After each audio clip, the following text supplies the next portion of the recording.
Testing. Can folks hear me? All right, thank you everyone for coming. We're going to get started shortly. For folks who are walking through the doors, just ask that y'all come in and sit down close to the front if you like. For folks who are watching online, just bear with us for a few more moments. We're going to get set up and then we should kick everything off. All right, thank you.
Welcome everyone.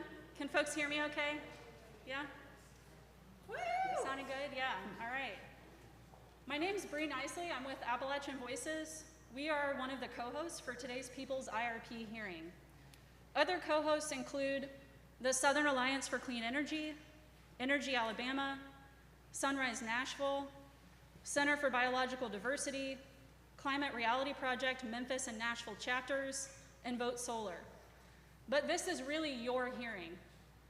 TVA is built for and owned by the people, so today is an opportunity for the people's voice. Here in a bit, Brian's going to talk more about the structure of today's hearing, but before we do that, I just want to do a little housekeeping. I saw several folks gathered up in the cafe earlier eating the food that we have. I encourage you to do more of that at some point.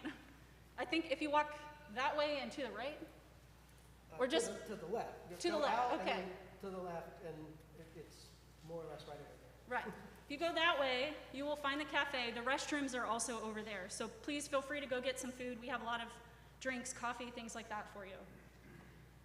All right, also, I wanted to say that Congressman Steve Cohen, who represents the people of Tennessee's 9th District in and around Memphis, understands this relationship between the people and TVA. He has provided a brief recorded video with an announcement that we'd like to share with you now, and we'll go ahead and play that. Thank you to the Appalachian Voices, Energy Alabama, Southern Alliance for Clean Energy, Sunrise Nashville, Center for Biological Diversity, the Climate Reality Project chapters in Memphis and Nashville, and Vote Solar for organizing this important event today. You rounded up all the usual suspects, and they're the best suspects. I've been discouraged by the Tennessee Valley Authority's Integrated Resource Plan, IRP, which they really don't have much of one. Their process is inadequate, and I know all of you here today are frustrated as I am. Elsewhere in the country, for-profit utilities and their regulators are required to get public input. That's share data, and everybody thoughts are encouraged to be sought out, and they all help the process, individuals, companies, and not-for-profits, and they critique our IRP and propose changes. Makes sense to get the most heads you can together to come up with the best policy. TVA doesn't do that. They have no process for meaningful public input, and Tennessee citizens and all customers in the Valley, for that matter, are being left out of the process. That hurts the people in the Valley for not being a part of the process, and hurts TVA for not getting their ideas. TVA is a publicly owned power company. They don't act like one. Every other state has a state agency to represent the average residential customer in complex utility topics like the IRP. But TVA does not have to check their work on behalf of the average citizens and check with anybody. TVA hand-selected people, they serve on the working group, and they will not disclose who is on that committee or how to apply to be on the committee. It's the TVA Executives Committee. They pick it. TVA does not have to answer to anyone about their IRP and will have the final say.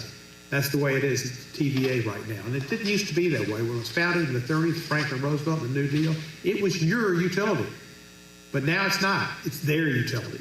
It's the $10 million a year people's utilities. It's the multi number of employees making over $2 million. And people don't want to release their salaries. This is wrong, unfair, and it violates the public trust because Memphis and Tennessee residents will be greatly affected by the IRP, which will impact utility bills, air and water quality, local jobs, and whether the lights stay on during extreme weather for years to come. Memphis and Tennessee residents have important perspectives relevant to TVA's energy planning process that should be considered legitimate evidence by TVA staff and the board. Not all of the brain trust in Tennessee is located in the TVA. Just like any other industry, bringing new perspectives into a planning process helps identify and answer questions that would not otherwise been addressed and overall makes the plan better. Memphis and Tennessee residents and organizations can help improve the IRP by adding their own expertise to the mix.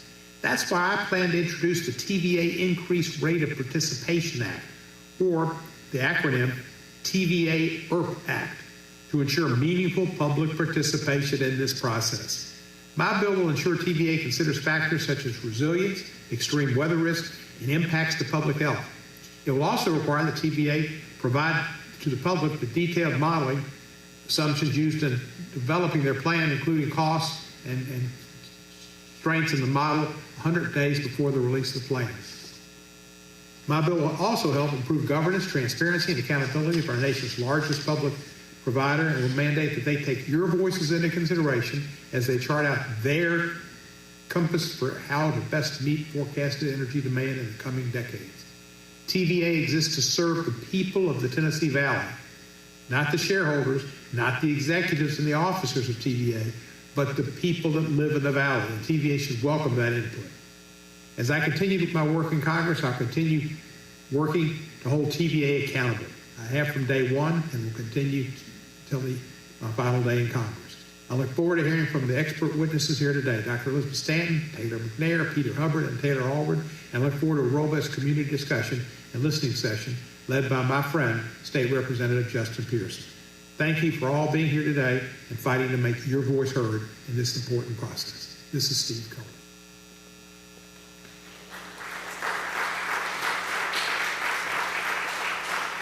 Thank you. All right. My name's Brian Jacob. I'm with the Southern Alliance for Clean Energy, one of the other co-hosts for today. I'd like to thank Congressman Cohen for recording that video for us and for making his announcement of the bill he's going to be filing. That's tremendous. We have some additional recorded videos for this evening session, so hopefully some of you will be able to stay for the session that starts at 6 o'clock.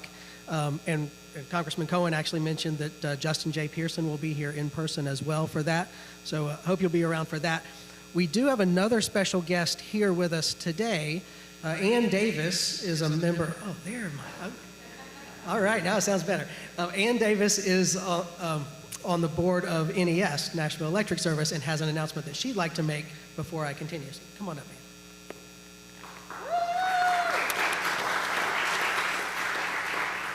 Oh gosh, thank you, Brian, and thank you everyone for coming together to give TVA your input. We are trying to do that at NES as well, and I'm going to be here for as much of this today as I can. I also wanted to make you aware, we are putting on a conference at Vanderbilt Law School. I work at the law school, the Energy and Environment Law Society, called the State of the Environment, and it's on the afternoon of Monday, February 12th. It is free. There's no need to register. It starts at 12:30 with a box lunch. We've got a State of the Environment report done by Think Tennessee and Vanderbilt first, and we've got policymakers from city and local government and private people on a state of the land use and conservation. Then we've got state of energy. TVA and NES will both be on that panel. State of, water, conservation, energy, and then state of scholarship and innovation. It concludes at 5:30, and there'll be a cocktail hour. So there is plenty of opportunity to mix and mingle and talk to these policymakers, and I encourage you all to come if you can. So thank you very much for letting me make that announcement, and thank you all for being here today.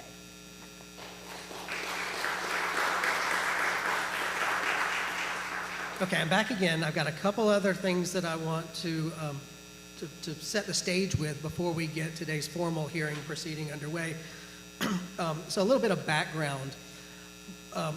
On behalf of the Coalition of Organizations, we sent a letter to the TVA board back in June to compare and contrast how the TVA self-regulated monopoly does resource planning as opposed to the way other regulated utilities in the Southeast do their resource planning.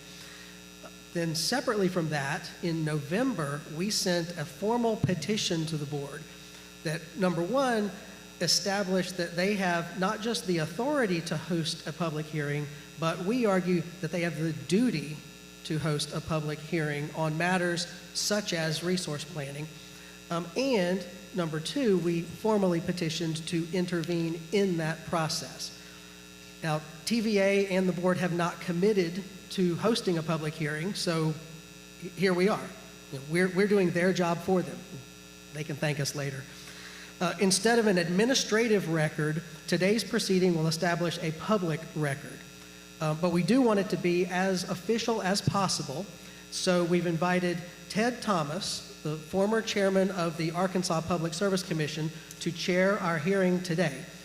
I will now turn the mic over to Chair Thomas, who will reside up there at the chairman's table, and he can explain how today's session is going to be governed.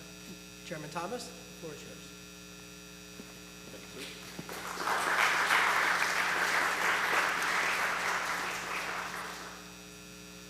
Thank you all for coming out today. As we said, I'm Ted Thomas, former chair of the Arkansas Commission. So I've got to do, oops.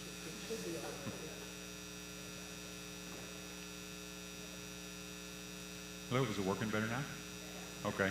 I had that problem from time to time. I'm low voice when I'm not agitated, and it's very unpleasant when I am agitated. You can hear me when I'm agitated without a microphone. So I won't be agitated today. The matter I'd like to call our proceeding to order. The matter before us today is the Tennessee Valley Authority's 2024 Integrated Resource Plan. As Brian explained, I formerly was chair of the Arkansas PSC, so I've done a number of hearings like this in real life. I understand we're doing something different today. It's a mock hearing. What should happen in reality is a real hearing. But in that Representative Cohen's bill is not yet law, we're going to do this instead, and hopefully sometime in the future we'll have a real IRP hearing. What we'll do today is we'll hear from a number of witnesses and reviewing the presentations and the qualifications of these witnesses. These are the types of people that you would expect to see at these types of hearings. So now the folks who will address us will identify themselves, starting with Appalachian Voices.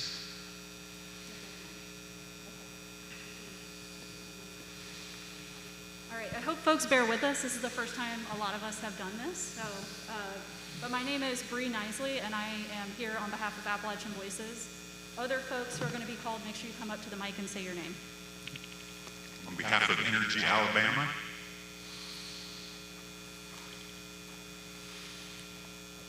Hi, I'm Daniel Tate on behalf of Energy Alabama.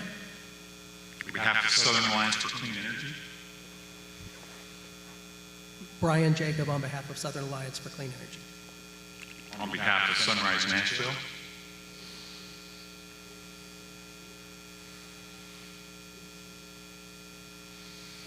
I'm JT Neal on behalf of Sunrise Nashville. Oops. I'm JT Neal on behalf of Sunrise Nashville. Thank you. On behalf of the Center for Biological Diversity.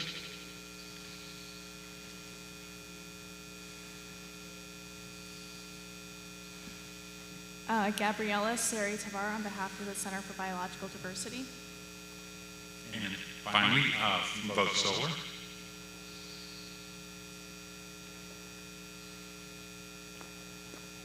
Hello, this is Jake Duncan on behalf of Vote Solar.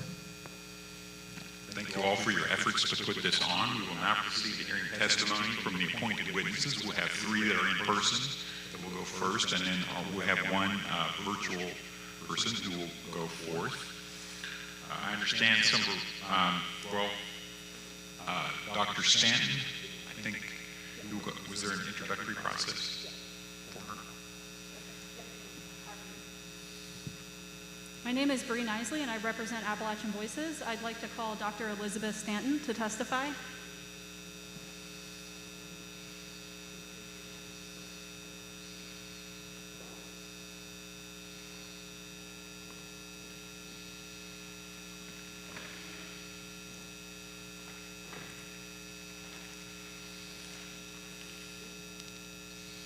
Okay, before we get started, let's do a mic check. Does your mic work, Dr. Stanton? Let's see. Is that working? Yep. Okay. Please state your name for the record. My name is Elizabeth Ann Stanton. And by whom are you employed? I'm employed by the Applied Economics Clinic. Have you testified in other IRP proceedings before?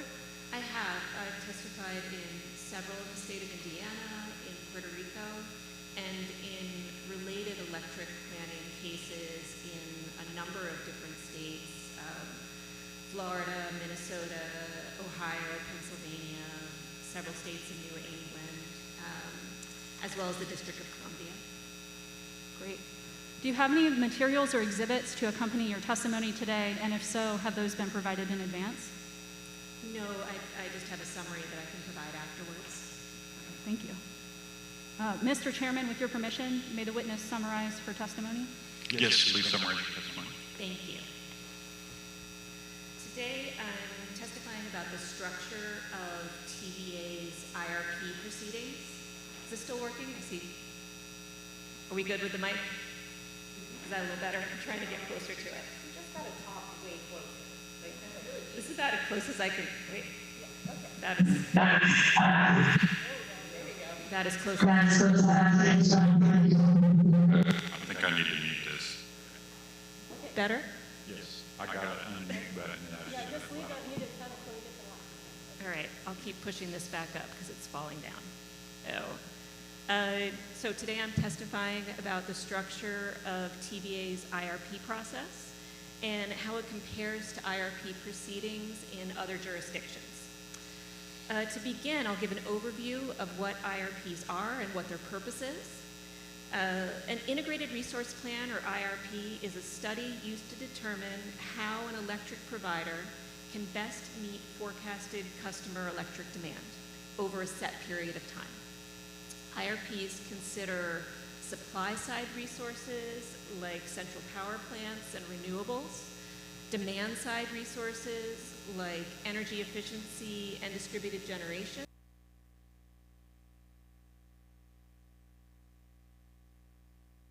power plants. IRPs typically develop resource portfolios to meet specific goals, such as keeping costs low, minimizing risk, or reducing environmental impacts.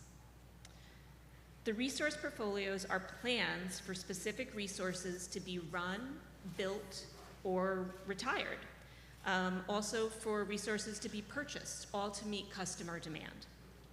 And to be clear, for those who might be less familiar with all these terms, a resource portfolio is just a list of all the resources: power plants, solar farms, energy efficiency savings, batteries, that'll be used in each future year, and it includes dates when resources will be built or retired. TVA is required to perform IRPs. The U.S. Energy Policy Act of 1992 requires TVA to provide adequate and reliable service to TVA customers at the lowest system cost by engaging in a resource selection process in which it treats supply and demand side resources on an equal footing, while accounting for system operation features of those resources like diversity and reliability, and the ability to verify and measure energy savings from efficiency and conservation. TVA prepared IRPs in 2011, 2015, 2019, and is expected to complete its next IRP by the end of 2024. The purpose of an IRP is to provide a roadmap for near-term electric sector planning. IRPs typically examine multiple potential resource mixes in the context of multiple scenarios of future political and economic circumstances. IRP modeling searches for the resource mix that meets any required goals set by state or federal law at the lowest possible cost for electric ratepayers across a range of possible futures. That portfolio is very often called the preferred portfolio, and it's the conclusion of the IRP process. The preferred portfolio becomes a roadmap for utility planning in the years until the next IRP takes place. TVA's IRPs to date differ from typical utility IRPs in not providing a preferred portfolio that declares a preferred resource portfolio that declares a roadmap for operational and resource build-out decisions. Instead, TVA's IRPs present prospective ranges from low to high for capacity additions and retirements over 20-year planning periods. The ranges provided are for each kind of resource, gas or solar, what have you, in isolation. That is, they do not talk to one another, showing the interrelationship between the levels selected for different resources. And they don't provide a schedule of proposed additions. TVA's large ranges for those resources are also detrimental to accountability. They do not lend themselves to any determination of whether, after the fact, the planning exercise was a success or a failure. Overall, TVA's failure to develop a preferred plan from its IRPs eliminates accountability. It eliminates accountability from all of the utilities' planning. An IRP is an opportunity for a utility to demonstrate that its resource investments made with ratepayer money are the best possible investments, leading to the lowest customer costs that are consistent with overarching goals. Failure to make a clear recommendation based on IRP planning devalues the IRP. rendering it a mere thought exercise rather than a concrete plan for near-term future actions that can involve billions of dollars. What's more, often TVA's IRPs have not been indicative of actual planning decisions that have followed them. The 2011 IRP planned for no coal retirements whatsoever. Over the next 10 years, TVA would retire 9 gigawatts of coal. That's more than half of their fleet.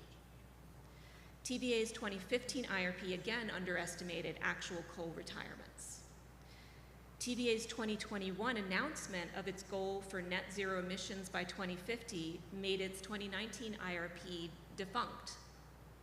TVA cannot meet its obligations under federal executive orders using its 2019 IRP planning due to the scale of that range of planned gas additions found in the 2019 IRP, which are larger than the scale for planned renewable additions. TVA's 2022 planning documents for the Cumberland coal plant retirements are not consistent with the assumptions used in or the conclusions taken from the 2019 IRP. The Cumberland Environmental Impact Statement makes a clear and compelling case for accelerating all TVA coal retirements. That case was not anticipated by the 2019 IRP. TVA's IRPs also include errors in modeling. TVA's 2019 IRP modeling process puts a thumb on the scale for the selection of gas-fired resources, effectively assuming that energy efficiency, demand response, wind, solar, storage resources cannot be viable components of a resource mix to replace aging coal generation. Some TVA planning documents assume that new gas generation is less costly than new renewables. Non-fossil resources are dismissed or severely limited before their inclusion in modeling. Instead of allowing IRP modeling to determine the best possible resource mix for ratepayers, TVA boxes in the model, limiting its options and creating a constrained outcome. Finally, most IRP processes also have a robust stakeholder process that goes beyond the listening sessions that are offered by TVA to hold a lengthy series of technical workshops attended by both stakeholders and third-party experts in electric sector planning. These workshops present and receive feedback on modeling assumptions and on planned scenarios in advance of the modeling actually taking place. Stakeholders may also request that the utility carry out specific modeling runs on their behalf. Listening sessions are not sufficient to allow full transparency and true engagement. A series of technical workshops improves the quality of inputs used in IRP modeling and allows the public to have a real role in using IRP modeling to find the best portfolio for ratepayer interests. Thank you. Thank you. Their planning document indicates that they're planning through 2050. That's a long... We've been told that if we give them 2.5 minutes to reset the church audio system, we'll all be able to hear a lot better. So before Chair Thomas asks questions of the witness, if you'll allow us to do that, we're also going to rearrange the microphone stands a little bit. Okay.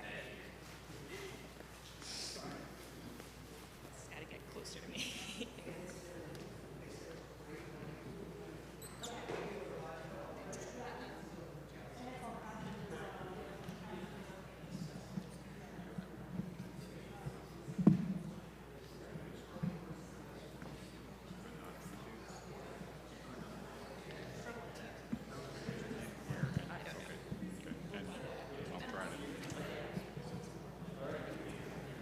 Be right on top of it. Okay.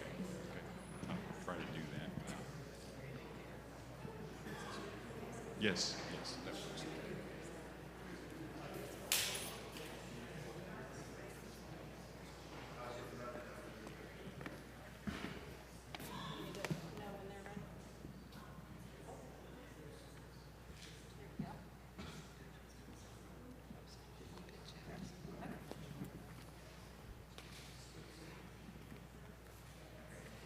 Amy, you going to give us a thumbs up when we're Yeah, ready? it's close, much closer to me. Thank you.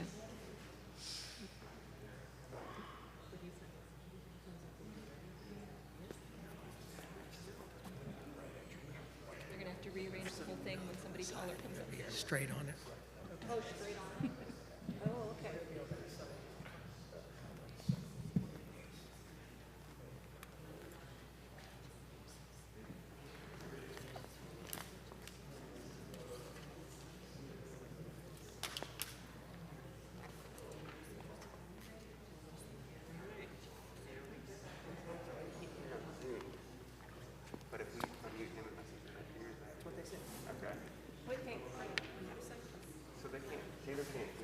All right, I got the thumbs up from upstairs. We're back in action, so I believe the witness is available for questions from the chair. Yes, thank you. The TVA IRP goes through 2050. Would you please describe why utility planning cycles are so long? Because that's a long time off. That is a long time off, and it's important to look out far, look out 20 years, maybe 30. But it's also important to look in a careful and special way at the next few years when the planning decisions are the freshest and this document is being relied on until the next planning period happens. In terms of looking out into the more distant future, the resources that are being built last that long and longer. And so in order to do good planning for how to spend ratepayers' money, you want to think about the whole lifetime of those resources and how they're going to be used.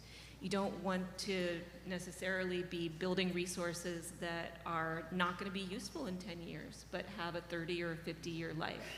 That's going to be very costly for ratepayers in the future, and call it a stranded asset, of course. Okay. You referenced that there were a number of departures where a plan was issued that said one thing, and in review of the historical record shows that something different happened. Mm-hmm. In your view, is that typical in IRP processes with other utilities and other jurisdictions? I'd say it depends a lot, and circumstances can change. You make a plan this year, and then circumstances might change wildly. A new law comes, or a new technology is introduced, or what have you. But especially in the 3 years following an IRP, I would expect that the IRP is mostly a very useful planning document. And I think that that's what you see if you look at IRPs throughout the United States, that in that short run, that the IRP, when done with the best possible information, and with an open mind, not excluding pieces of information, should provide a pretty good template for how to proceed in the very near term. Yeah, it's supposed to be a roadmap for future action, correct? Yes, it is, and things will change, of course, but for any kind of planning process, we want it to have some use, especially in the near term. Now, you had referenced that demand resources and supply resources were to be treated equally. Do you think that's happening in TVA? I think a couple of the other speakers are going to address that. Overall, supply-side resources and demand-side resources are both included in the IRP. I think there are ways in which, like I said, that there's a thumb on the scale for gas and gas only in the IRPs.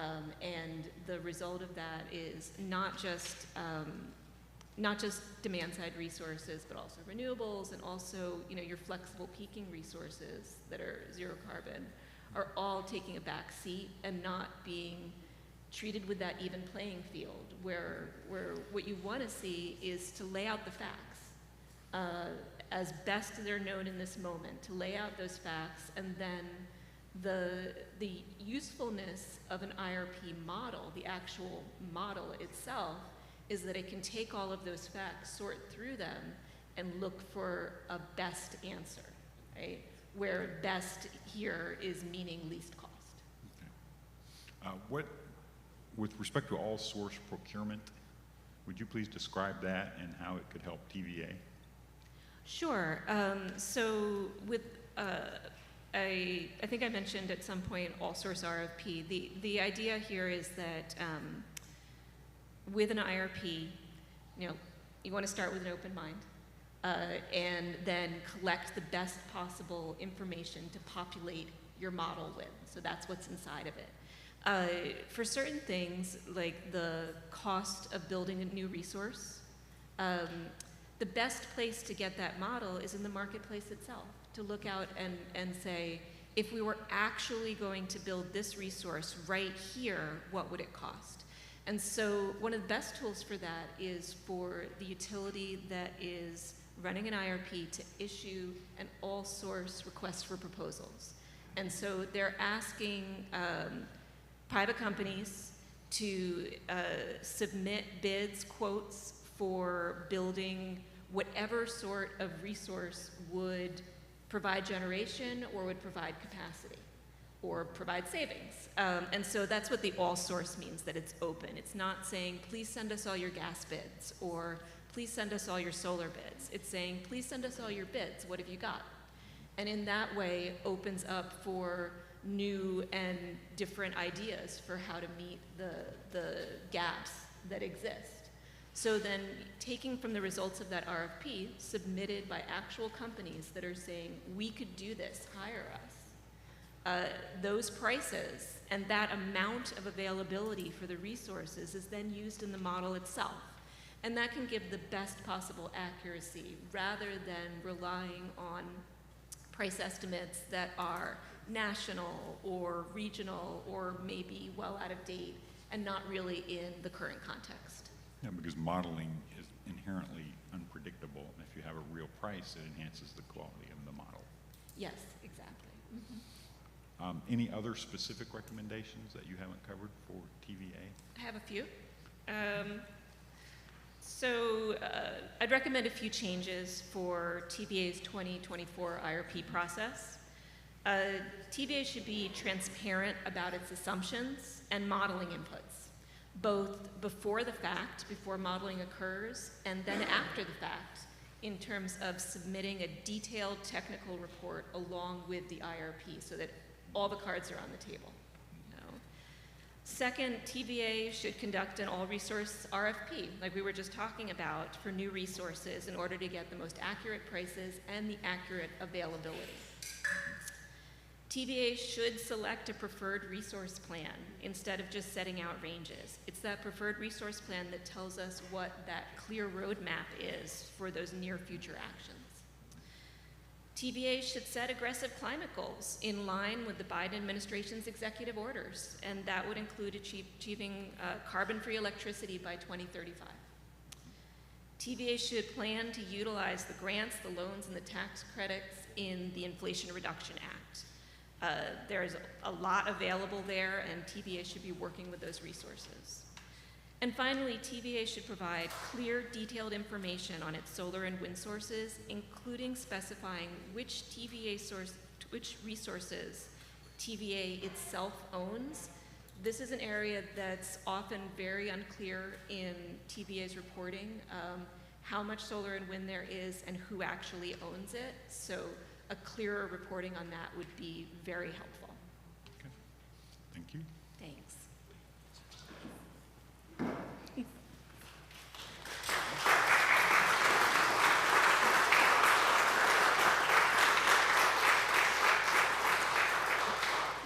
So normally what we would say here is, Mr. Chairman, I ask for the witness to be excused, and that would be granted, and then we move on. So. Yes. Oops, I should have done that. Oh, and Ted, if you can lean closer to the mic. Okay. Great. All right, again, for the record, my name's Brian Jacob for the Southern Alliance for Clean Energy, and I'd like to call Peter Hubbard to testify.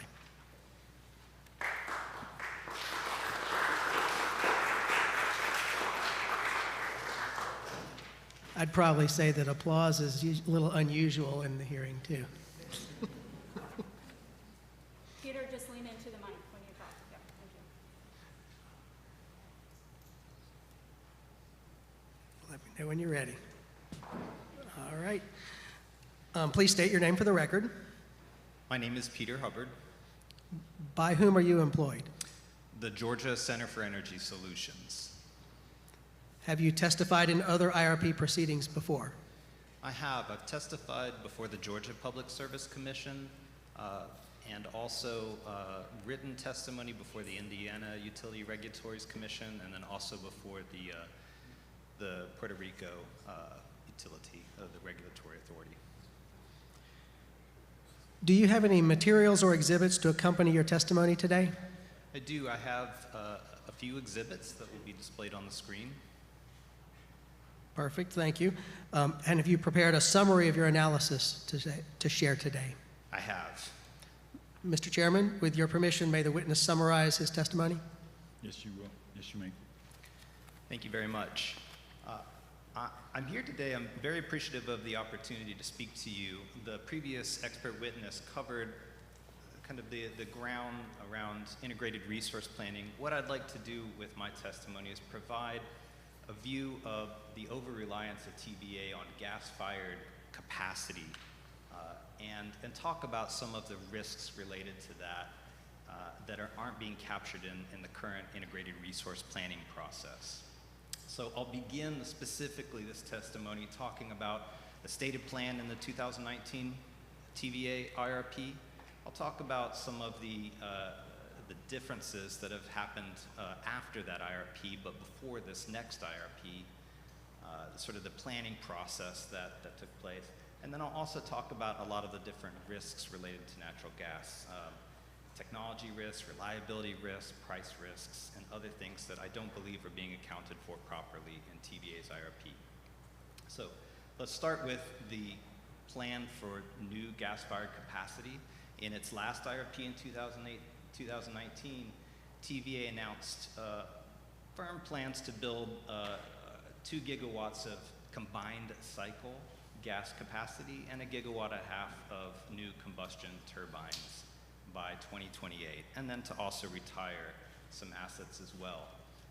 And you can see that on the screen in the first few bars there, but what they did subsequent to the 2019 IRP is then add a number of other gas-fired resources without the benefit of going through the formal planning process that we're here talking about today. So when you total those up, as you see there on that exhibit, it's around 6.3, 6.4 gigawatts of new gas-fired capacity that TVA has either made a final decision on or is proposing to build outside of the IRP process subsequent to the 2019 IRP process. And so the challenge there is that this is significantly more capacity that was contemplated to be online in the last IRP's current outlook. So these recent decisions are not informed by many of the changes that have occurred in the long lead time between the last IRP and this current IRP.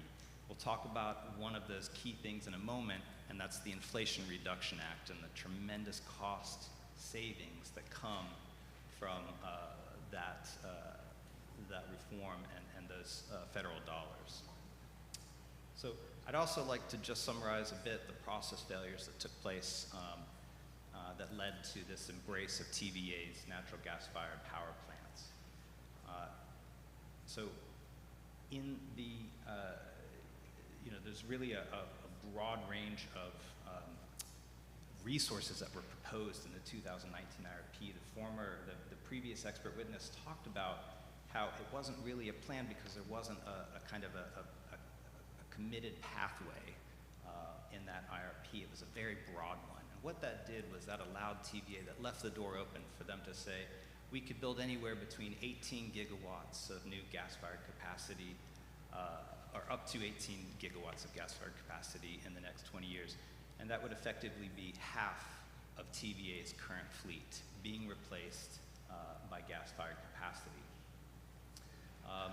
Or they could build a similar level of solar. What they did was say we could build a lot of gas, a lot of solar, or something anywhere in between. It left the door wide open for TVA to choose the path that was most convenient rather than the pathway that would allow for the most affordable and reliable and sustainable portfolio. I also think the other important process failure was that TVA failed to listen to all of the experts and all of the stakeholders that are gathered here today to better inform the process and understand really what some of the hidden costs are that we're here to talk about and that I'll address in a moment. So let's talk about some of those. What are some of those risks to gas-fired capacity that we're talking about today? So the current plan to add 6.3 or so gigawatts of new gas-fired capacity creates a broad range of risks. One of the key ones is called stranded asset risk, and that is when you plan to build a gas-fired power plant that will cost 20 years to pay off the debt for, but the plant will last for up to 40 or 45 years. We don't have that time. If TVA's plan is to be carbon-free by 2050, those plants will not be able to reach the end of their useful life. We'll be paying for things that we'll be using for only a short period of time, but we'll be paying for much longer.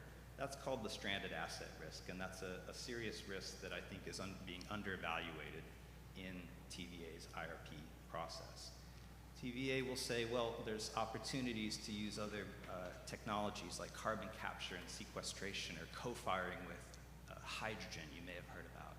The problem is that a lot of these resources are uneconomic or unproven, and TVA is putting a lot of its eggs in that basket on unproven technology. One of the other really compelling things that I think is examined in the 2024 IRP and Tennessee Valley Authority's IRP process is really the economic risk. And we only have to look at the marketplace to see that gas plants are being canceled left and right. In fact, a roundup of something like 68 different gas-fired power plants were canceled last year around the globe. And that's because the economics of gas simply can't compete with the low cost of renewables, wind, solar, and battery storage. And this is particularly true when we take into account the cost savings from the Inflation Reduction Act. It's also, I think, very useful to just look at other marketplaces nearby and look at the amount of gas-fired capacity that's being withdrawn from being proposed to be built. There's a tremendous amount of that taking place, in particular in the neighboring PJM territory. That's where, in the last few years, only 4 gigawatts of new gas-fired capacity was proposed, compared to 200 gigawatts of solar. The marketplace is speaking when we look at numbers like this. This is occurring in not just in neighboring territories, but also in TVA as well. We'll take a look at that in a moment as well. The tremendous amount of project developers that are interested in building renewable energy in the TVA territory. Now, there's a risk from building natural gas-fired capacity that simply won't last its full lifetime. And that's a good thing. We would like to retire fossil fuel assets sooner rather than later, but we also don't want to build things that just won't be used for the full lifetime. Now, another key risk to natural gas-fired capacity is that it requires fuel to run the gas-fired capacity. So in 2020-22, TVA spent over or close to $2 billion on its natural gas fuel costs alone. It's a tremendous amount of money that's being spent for those natural gas-fired generators that simply doesn't need to be spent if we're focused on renewables that do not have a fuel cost to them. The other thing that's really critical to understand is that the pressure on fuel sources like natural gas is only increasing as we export more of that natural gas overseas. You may have heard of liquefied natural gas exports. We're exporting a tremendous amount, 15% of how much we produce. That's increasing. It could double in the next few years.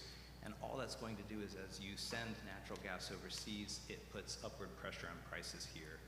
So there's a real risk to TVA and in particular to its customers from the fuel price volatility and costs associated with fuel. And what's really important to understand is that TVA doesn't incur those costs. It passes those fuel costs 100% onto its customers. So they simply don't have an incentive to save. They're passing those costs on to you.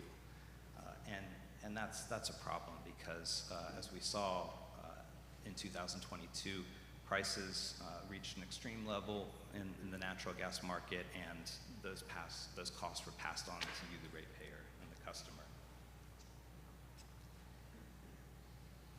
Now, there is a significant amount of risk that's more inherent to running an electrical grid that comes from relying on natural gas to the degree that TVA is. 38% of its capacity is natural gas fired, and when you add in the coal and then also the nuclear, all three of those are thermal resources, and there's a risk to putting all of your eggs in that thermal resource basket. So as we see more impacts from climate change, more extreme weather events, more drought, more heat, those thermal resources certainly feel the impact from that. I think many people in this room and that are listening today will remember the impact of Winter Storm Elliott that occurred around Christmas time in 2022. That was a signature event for TV, one of the first times that it had to initiate rolling blackouts. And that largely was due to the vulnerabilities of gas-fired capacity and the ability to operate in extreme weather events. And those are risks that are inherent to natural gas, where there has to be just-in-time fuel delivery. Many times when it's extremely cold, the natural gas is diverted away from the power plants and towards residential and commercial consumers. So the gas isn't there to actually run the power plant. So it's a real risk, and it's a risk that TVA is undercounting in its integrated resource planning process. Now, I just want to touch on a few more things. There is a lot of detail in the testimony we'll provide, but the Inflation Reduction Act, I think, is important to touch on one more time. What it does is it takes the cost of solar and wind and battery storage and knocks an immediate 30% off the price tag. If you're also procuring those resources domestically and you're doing it in a retired coal community, you could have 50% of the project covered by the cost of by the federal government through the Inflation Reduction Act. This is really a tremendous opportunity that is also not being utilized in the current IRP planning process. From everything that I've seen in reviewing the environmental impact statements of proposed gas-fired capacity. So it's really an opportunity cost here that TVA is not taking advantage of. Lastly, I think it would be helpful to also talk about, we did talk a little bit about the economics, and I should mention that this isn't just my analysis. This is, again, the marketplace speaking. This is the Department of Energy's annual energy outlook comparing gas-fired capacity resources to the alternative to battery energy storage, and showing that today the economics pencil out in favor of those battery resources, and there's real value to the grid that's not being captured in this integrated resource planning process. Now, I think there is one more slide or two more slides we could advance and just show that I believe there's a good number of projects. This first slide here actually just gives you a sense of the sort of this is the interconnection queue, in fact, and shows the extent of the projects that are being proposed in the TVA area. The point of showing this slide is that there are developers, there are projects out there that TVA can embrace and move forward, many of them in an advanced state that can be brought online in the next few years to help meet some of the load growth. And those resources are clean resources that will save us money and help provide for a reliable grid without the attendant risks that we've talked about with gas-fired capacity. Now, we did also, I will leave to some of the other witnesses some detailed analysis about better pathways for TVA. But I just want to also highlight that there's lots of great analysis that shows that there's partners out there in other federal agencies, Department of Energy's National Renewable Energy Laboratories, the Environmental Protection Agency. All of these are partners to TVA and can be, and help them to really go through a critical understanding of the pathways to decarbonization that do it in a reliable and resilient way. In particular, the Department of Defense already has a 100% carbon pollution-free energy goal by 2030. And so, being a large customer of Tennessee Valley Authority, it's incumbent upon them to listen to their stakeholders and their customers and listen to what they're asking for. Now, just one or two more comments and I'll wrap up. It is important to note that the Integrated Resource Plan is a snapshot in time and it changes. We talked about the Inflation Reduct being a critical thing that has changed since the last time that's underrepresented in this Integrated Resource Planning process. But there are a number of signposts from the last Integrated Resource process that the TVA really should pay attention to. The Valley load growth scenario was a scenario in the last IRP, along with the decarbonization and the rapid distributed energy resource adoption scenario. A lot of these scenarios are coming to pass. There is a significant amount of load growth in the Valley from all of the battery energy projects and electric vehicle projects. TVA's customers are asking for decarbonization, and TVA's customers are also interested in distributed energy resources. Think rooftop solar and batteries and electric vehicles. These distributed energy resources are a critical component that is under-evaluated in the Integrated Resource Plan. When you all put solar and batteries on your roof, that helps the entire grid to meet its electrical needs, and it helps to lower costs for everyone else. So it's a tremendous value that TVA is simply under-accounting for, and that's a process failure that can be remedied.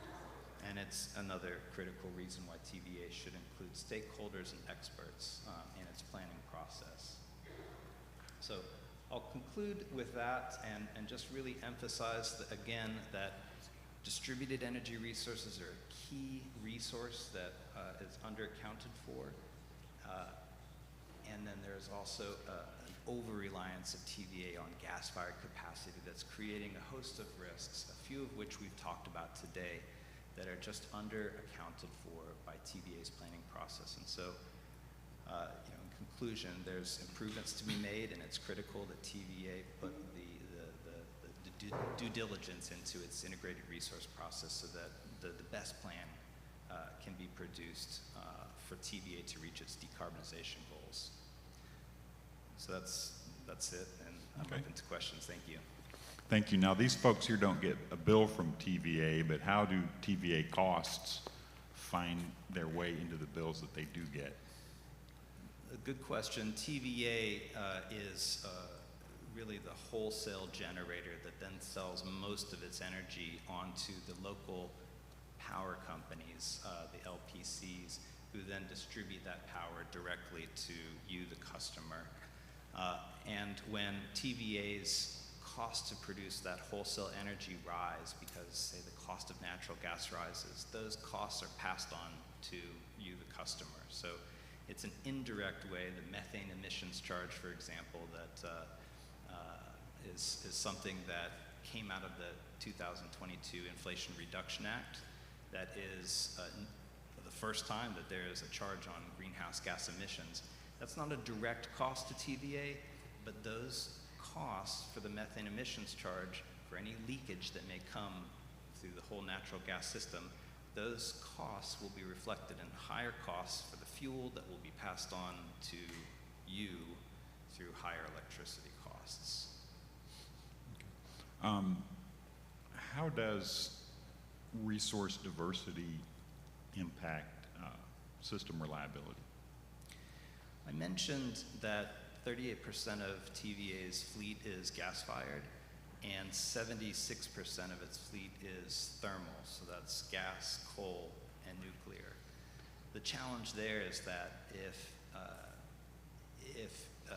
2/5 of your fleet is reliance on natural gas and there's a shortage of that fuel due to extreme weather or the gas being diverted to other customers, well, now you have a large portion of your fleet that simply can't perform as it did during Winter Storm Elliott.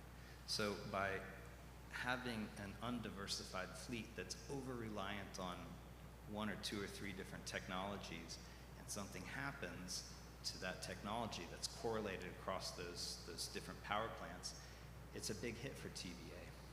And it's a big risk to reliability, and we saw that borne out during Winter Storm Elliott. Now, I understand there was an editorial by a leading person within TVA that talked about winterization and mitigating some of these gas risks. What risks do you see that cannot be mitigated by winterization of gas units? Well, in particular, I talked about the fuel scarcity that can happen. The winterization is great for that power plant there, but if the fuel can't get to that power plant because the infrastructure, the pipelines, the compressor stations, all of that infrastructure to move that fuel to the power plant is frozen as well, or there isn't the fuel to simply send there, that's a large risk to the TVA fleets as well. There's really a host of risks that I think are underaccounted for. That happens to be one, but there are many others. Do you think participation in a regional wholesale market would be beneficial to TVA? Yes, it would. The reason why participating in a regional transmission organization, a marketplace, is because you're able to share resources across a broad geographic area. So if it's cloudy in one area, or if it's extremely cold in another area, it's not always likely for that to be the case across the entire eastern half of the United States. It does happen, but by sharing resources across a marketplace, you don't have to build as many resources you can share, and it reduces the cost for TVA and for everyone else. Thank you for your presentation. Thank you. Okay, Mr. Chairman, may the witness be excused? Yes, thank you. Thank you, Peter.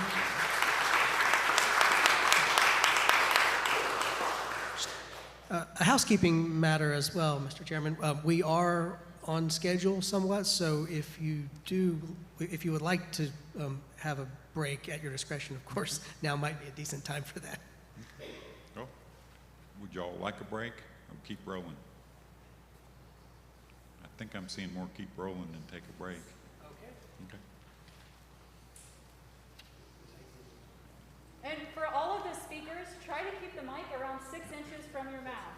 That will help with projection. And direct it toward your mouth. That was the instruction that they gave to pick out volume. All right, hello, my name is Jake Duncan, and I represent Vote Solar. I'd like to call Taylor Allred to testify.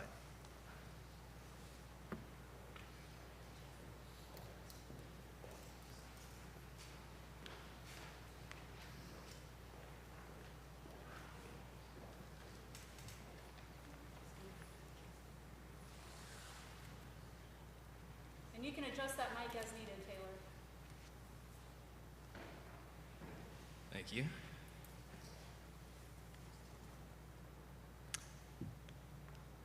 Please state your name for the record. My name is Taylor Allred. And by whom are you employed? I'm employed by GreenLink Analytics. Have you testified in other integrated resource plan proceedings before? Yes, I have, including before the Georgia Public Service Commission in person, as well as written comments before a number of other commissions across the Southeast. And do you have any materials or exhibits to accompany your testimony today? Yes, I do. And have you provided those in advance?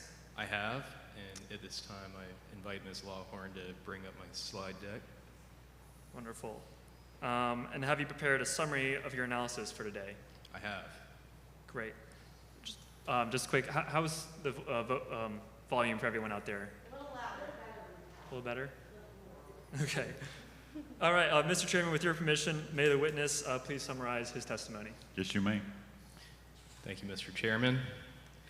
In the following testimony, I will briefly offer comments on TVA's 2024 Integrated Resource Plan with respect to equity, environmental justice, energy cost burdens, energy efficiency, distributed generation, and economic development. Next slide, please. In my experience, IRP proceedings are particularly valuable forums for addressing these issues. As discussed by witness Stanton, intervening before state utility commissions affords interested parties essential rights, including data discovery and cross-examination, which TVA does not offer. This limits opportunities for meaningful engagement on equity issues like climate change and energy affordability. According to the United Nations, climate change is the defining issue of our time, and we're at a defining moment. From shifting weather patterns that threaten food production to rising sea levels that increase the risk of catastrophic flooding, the impacts of climate change are global in scope and unprecedented in scale. Without drastic action today, adapting to these impacts in the future will be more difficult and costly. Next slide, please. The Biden administration has also recognized the urgency of drastic climate action and has set a goal of achieving a carbon-free power sector by 2035. However, in a November 2023 IRP Working Group presentation, TVA included a graphic indicating a net zero energy aspiration date of 2050. TVA should instead aspire to lead the nation in meeting the White House goal. Mitigating the inequitable impacts of environmental and economic emergencies like climate change is central to TVA's mission. About 90 years ago, TVA was founded in response to another historic crisis when the United States was at the height of the Great Depression and the poverty-stricken Tennessee Valley was struggling with underdevelopment and frequent disastrous flooding. Literally and figuratively, TVA brought light into a time of darkness and transformed the valley and the lives of its people through electrification, economic development, flood management, and reforestation. However, TVA often fell short when it came to community engagement. For example, many people felt powerless and aggrieved over where lands were flooded and communities irrevocably separated in the creation of reservoirs for hydropower and flood control. Progress is not without the potential for serious inequities, and to fulfill its recent Equity Action Plan, TVA must do better in its 2024 IRP. Next slide, please. The Environmental Protection Agency defines environmental justice as the fair treatment and meaningful involvement of all people, regardless of race, color, national origin, or income, with respect to the development, implementation, and enforcement of environmental laws, regulations, and policies. The American Public Power Association has noted that environmental justice is broadly defined by 4 principles: restorative justice, distributive justice, procedural justice, and recognition justice. Often added to this list is intergenerational justice. APPA further observed that community members may be able to identify alternatives, solutions, or potential benefits that might not otherwise be known or accepted by others. Next slide, please. A November 2022 op-ed in the Tennessean highlighted TVA's history of environmental injustices, including health impacts on remediation workers and the dumping of waste in a Black community following the 2008 Kingston coal ash spill, as well as a delayed transition away from fossil fuels, a lack of meaningful community engagement, and high energy cost burdens that disproportionately impact non-white and low-wealth communities. The article was written by Pearl Walker, who is co-chair of the Memphis NAACP Environmental Justice Committee, and my friend Michael Malcolm, who is the director of Alabama Interfaith Power and Light and the People's Justice Council. While TVA has made some progress, including establishing internal environmental justice teams and discussing the topic in its invite-only IRP working group, it has a lot of room for improvement and has not published an environmental justice strategic plan according to the Biden administration's EJ scorecard. In its 2019 IRP process, TVA did not emphasize environmental justice, which was only discussed within a limited scope in the accompanying environmental impact statement. Next slide, please. Through recent federal legislation, including the Inflation Reduction Act of 2022, which we've heard referenced a few times today, very important, unprecedented amounts of federal funding have been allocated for renewable energy and energy efficiency. TVA should seek to ensure that the Tennessee Valley gets its fair share of these funds, including tax credits for solar energy that are now available to TVA through direct pay. By pursuing new models for distributed energy, including community solar, TVA could enable more ratepayers to hedge against future rate increases. Energy efficiency has long been recognized as a least cost resource, and it not only helps to support low rates, but also creates jobs and helps ratepayers lower their bills by reducing their usage.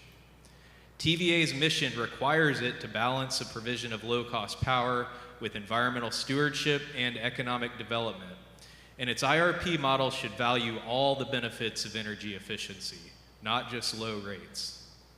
Next slide, please. TVA should utilize federal resources to quantitatively evaluate environmental justice in its IRP modeling. EPA and other federal agencies offer grants, technical assistance, and environmental justice mapping tools. The White House has also provided guidance through executive orders. For example, the Justice 40 initiative directs 40% of overall benefits of certain federal investments, including investments in clean energy and energy efficiency, to flow to disadvantaged communities. According to the Department of Energy, Justice 40 covered energy programs have been established within 23 federal agencies and offices, including 4 power marketing administrations. TVA is not listed among them. Next slide, please. DOE research also shows that energy burden, which refers to the percentage of household income spent on energy, is highest in southeastern states, and that low-income households face an energy burden 3 times higher than that in other households. The national average for all households is 4%. A 2020 literature review co-authored by former TVA board member Marilyn Brown found that energy burden was not declining and was especially high among minorities. Households have been defined as energy poor when spending more than 6% of their income on energy, based on the premise that a household should not spend more than 30% of its income on housing costs, according to federal guidelines, and utility bills should be no higher than 20% of those costs. Next slide, please. In 2022, Greenlink Analytics found that Black majority city of Memphis had some of the highest levels of energy burden in Tennessee and the nation, with a median of 8%, ranking it 4th among U.S. cities, and energy burden was also highest in predominantly Black neighborhoods within Memphis. The highest energy burden was 27% of their household income. And 31% of Memphis households had energy burdens greater than 10%. Next slide, please. Utilizing the Greenlink Equity Map, I also recently found a moderate correlation across Tennessee counties between energy burden and the percentages of their populations who are Black. In addition, I found that Tennessee counties show a strong correlation between energy burden and asthma rates. Next slide, please. According to the Asthma and Allergy Foundation of America, the burden of asthma in the United States falls disproportionately on Black, Hispanic, and American Indian and Alaskan Native people. A 2018 study by the American Council for an Energy Efficient Economy, or ACEEE, concluded reducing annual electricity use by 15% nationwide would save more than 6 lives every day, prevent nearly 30,000 asthma episodes each year, and save Americans up to $20 billion through avoided health harms annually. Another 2018 study, co-authored by University of Tennessee professor Bruce Tunn, determined that the value of health benefits from the Federal Weatherization Assistance Program were even greater than the energy cost savings. In meetings I coordinated with TVA management about 8 years ago, we heard from community members across the Tennessee Valley about their experiences with unaffordable utility bills and inefficient housing that made it difficult to maintain healthy indoor temperatures and humidity levels. These struggles could quickly cascade. It's hard to sleep and be productive at work and school when freezing in the winter and sweltering in the summer. Some resorted to staying with relatives for parts of the year. Some had to ration medication and forgo adequate nutrition just to keep the lights on. They knew disconnections could lead to losing their homes. The Federal Department of Housing and Urban Development has recognized that energy burden can cause homelessness and found in a study of St. Paul, Minnesota, that 26% of evictions were due to utility cutoffs. Energy burden can be a life or death issue. Last week, TVA experienced a peak load event due to freezing temperatures, which left 14 people dead in Tennessee.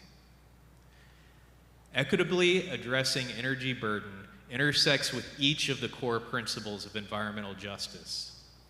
Redressing historical and ongoing inequities is restorative justice. Fairly spreading utility costs and benefits is distributive justice. Equitable involvement in planning is procedural justice. Acknowledging the cruelty of energy poverty is recognition justice. Minimizing future energy burdens is intergenerational justice. One common objection to increasing low-income energy efficiency centers around utility concerns that higher-income ratepayers might be cross-subsidizing programs that they're not eligible to participate in. However, research has shown that the rate impacts of low-income programs on higher-income households are actually lower than the rate impacts endured by low-income ratepayers from efficiency programs they cannot afford to participate in due to upfront costs. This is inequitable. Next slide, please. TVA has a spotty record of starts and stops when it comes to energy efficiency. In its 2011 and 2015 IRPs, TVA planned for significant increases in energy efficiency and subsequently made notable progress in program implementation. This included successful low-income programs like Extreme Energy Makeovers, which helped thousands of ratepayers achieve energy savings averaging 36% at no cost to participants. However, TVA eliminated this program and most other offerings by 2018 and included only minimal levels of energy efficiency in its 2019 IRP. Next slide, please. As a result, TVA's energy savings have fallen behind the commission-regulated utilities in the Southeast, which trail behind national savings and have trail behind national leaders themselves. I apologize. In its annual state energy efficiency scorecard, ACEEE has consistently ranked states served by TVA as some of the least efficient in the nation, especially in its utilities category, with Mississippi in a three-way tie for 46th place nationally. Mississippi has one of the highest poverty rates in the nation at 18%, and black people make up a higher percentage of the population there than in any other state. For Tennessee, ACEEE allotted only 1.5 points out of a possible rating of 15 points in its utilities category. Next slide, please. TVA recently took a step in a positive direction by announcing a $1.5 billion investment in demand-side management programs from 2024 through 2028, including energy efficiency, demand response, electric vehicles, and electrification. This is a big increase, but much more is needed to lift all ratepayers out of energy poverty. Greenlink found in 2022 that 1 to 1.5 billion was needed in Memphis alone. To fairly value energy efficiency in its 2024 IRP, TVA should research best practices of leading utilities, which have been highlighted in various reports by ACEEE. One important component of energy efficiency modeling is the creation of a TPOT study, which refers to technical, economic, and achievable potential. There's a lot of inherent uncertainty in potential studies, but also a lot of room for unreasonable assumptions that deflate the results. For example, some consider only a limited set of program designs, exclude non-energy benefits, omit certain cost-effectiveness tests, or apply excessive discounts based on economic factors like free ridership and leakage. Despite offering to sign a non-disclosure agreement, I have not been able to obtain a copy of TVA's recent potential study. Next slide, please. Investing in clean energy also creates a lot of jobs. Last year, E2 reported that there are already more than 80,000 clean energy jobs in Tennessee, including about 50,000 in energy efficiency, 16,000 in clean vehicles, 8,000 in storage and grid work, and 6,500 in renewable energy. Next slide, please. Utilizing GreenLink's Clean Energy Jobs Calculator, I have estimated that TVA's $1.5 billion demand-side investment could lead to a net impact of about 10,000 additional local jobs. This estimate is based solely on TVA's spending on program costs, does not include the effects of additional ratepayer investments or the economic benefits of avoided power plant capacity and generation needs, reduced energy bills, health benefits, or other non-energy benefits. These jobs are mostly in manufacturing and construction and are expected to pay between $39,000 and $58,000 per year, which is about 35% to 100% higher than the $29,000 median annual income in Tennessee. TVA's investment could cause an estimated net increase in job-based income of about $660 million. Putting more money into the pockets of low and moderate income families also has a high multiplier effect on economic growth, since they have a higher propensity to spend that money locally. Next slide, please. In conclusion, I offer the following recommendations to TVA regarding the issues I just discussed. 1, allow formal interveners in the IRP process with standard rights afforded in state commission proceedings, including data discovery and cross-examination. 2, partner with environmental justice organizations to conduct regular listening tours in low-income communities across the Tennessee Valley to learn about experiences with high energy burden and gather input on resource planning. 3, model pathways to achieve the White House goal of net zero carbon emissions by 2035. 4, improve representation from environmental justice communities on the Regional Energy Resource Council and the IRP Working Group. 5, calculate environmental justice costs and benefits to utilize as data inputs in resource modeling, including costs of inequitable distribution of health and economic impacts. 6, fully utilize federal grants, technical assistance, and other resources to maximize equitable investments in cost-effective renewable energy and energy efficiency. 7, prioritize low-income energy efficiency in the deployment of the recently announced $1.5 billion investment in demand-side management. 8, include low-income carve-outs in energy efficiency and distributed energy programs, and target program deployment to remediate racial inequities. 9, consult with stakeholders to incorporate best practices in energy efficiency potential studies, including the valuing of non-energy benefits and consideration of societal cost tests. And finally, number 10, provide support for the workforce development needed to advance an equitable clean energy transition, including job training and guidelines for diverse hiring, fair compensation, safety standards, and other essential workers' rights.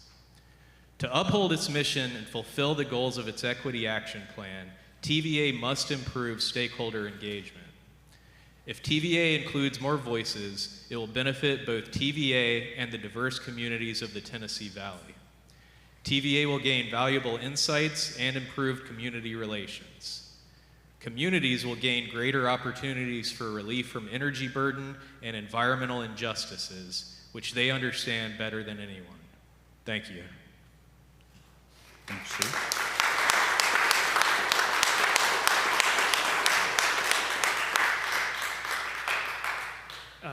Thank you. Does that conclude your testimony? Yes, at this time. Mr. Chairman, the witness is available for questions. Thanks, sir. And you referenced some employment benefits. Those are recurring, correct? Hopefully they're recurring. So that would depend potentially on future investments by TVA and demand-side management, which I hope to see coming out of the resource decisions made in the 2024 IRP. The job numbers and estimated net income impacts represent the net present value for TVA's total $1.5 billion investment over the 5-year period from 2024 to 2028. Thank you. How should environmental justice inform utility resource planning? That's a good question. So I think that it really needs to be an increasing issue across the board, but especially before TVA as a federal agency whose mission really lines up well from its beginning with these issues of environmental stewardship, economic development, and also providing low-cost power. And I think low cost should, consider usage and not simply rates. Right now, for TVA and some other utilities as well, most environmental justice impacts could be considered economic externalities in the sense that they're not presently quantitatively evaluated in determining the cost of service. However, there are certain other externalities, particularly air pollution and certain other environmental impacts, which state utility commissions do already provide guidelines for utilities to incorporate into their IRP modeling, either qualitatively or quantitatively. And I think that that sort of principle should also apply to other impacts, including health impacts and certainly energy burden. A number of witnesses have mentioned the IRA. Do you see evidence in TVA's plan that they're systematically trying to take advantage of the IRA savings for different generation resources? I have not so far. Unfortunately, I have not been privy to the deliberations that TVA has conducted behind closed doors. To the extent that they've shared any details publicly, which I've gone through pretty carefully on their IRP website, it does not seem that they're doing that at this time. Do you know if there's been outreach in terms of the energy efficiency aspects of IRA so that folks know that there are benefits out there? Again, it does not appear so, and you would expect that to be quite visible inherently. So I can say pretty confidently that TVA is not doing that, but they should. Okay. Thanks, sir, for your time. Thank you. You may be excused.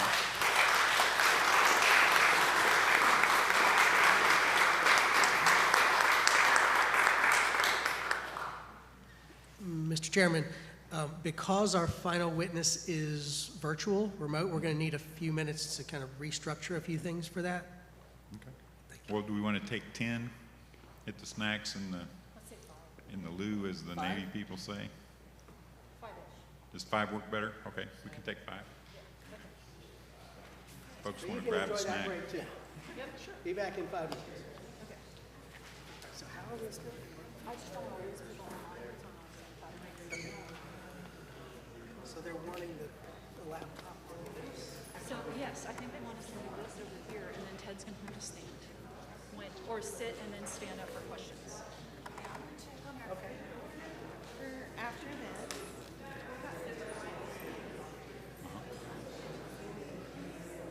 Yes.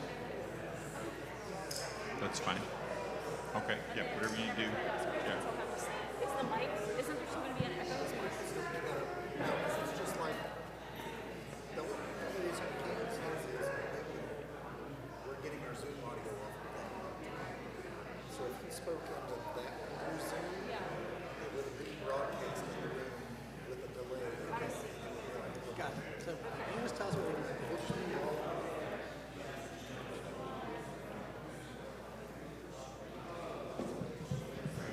But do we want to,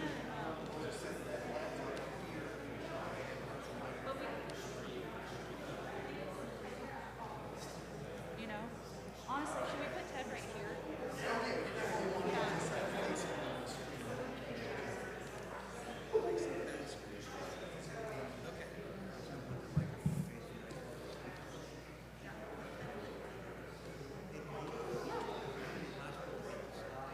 Yes. Yep. We will share out everything afterwards. Yeah. Right, and then YouTube got captions for everyone, so everything except the caption. So we'll have that too.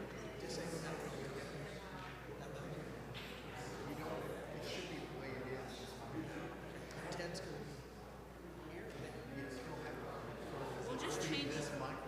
I'm going to change the name on this to Ted Thomas, so we'll change the name on this. I don't know how to change this. You change that to the same as it says there. Yeah.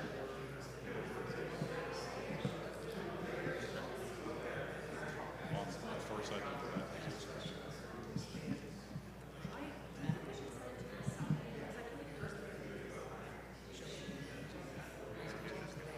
Okay. Even thought.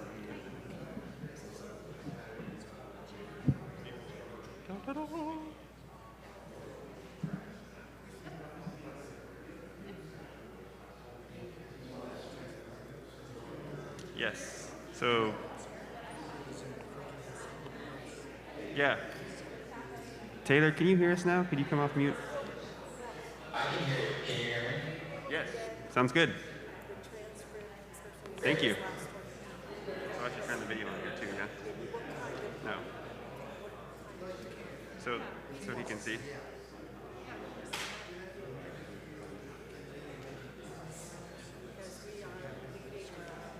Taylor? Ken Taylor. Yes. Now, here's a question. What do we need to, we were going to run Taylor's slides through this audience. If they'll email. Let me, yeah, that's a good idea.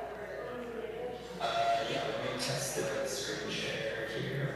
You might need to be a co-host. Make a co-host. We just got to make him a co-host first. I think I still have access. There you go. This is probably the best way. So, should we leave this unmuted the whole time? Okay. So, yeah. So we'll just need, We'll have to go like. can you talk into that again while both of you are here? Yeah. You want to try talking, Taylor? Yeah, can you hear me okay? Yep. Sounds good.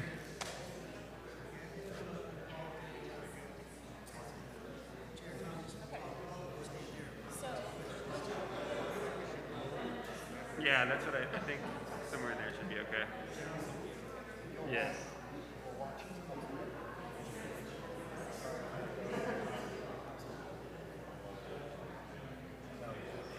Do you need a drink? And quick question for you all in the room. Yes? Is it okay if I read my slides like this? Just because I have my remarks on my other screen and I'm not sure how to Yeah. make both those things happen. Yeah, I think that's fine. It's like sort of a small view, but I think that's totally okay. Oh wait, we can adjust the view actually. Perfect. Yeah, there you go. I'll do a little zooming. Yep. We got it. Yeah, this is perfect. Yep.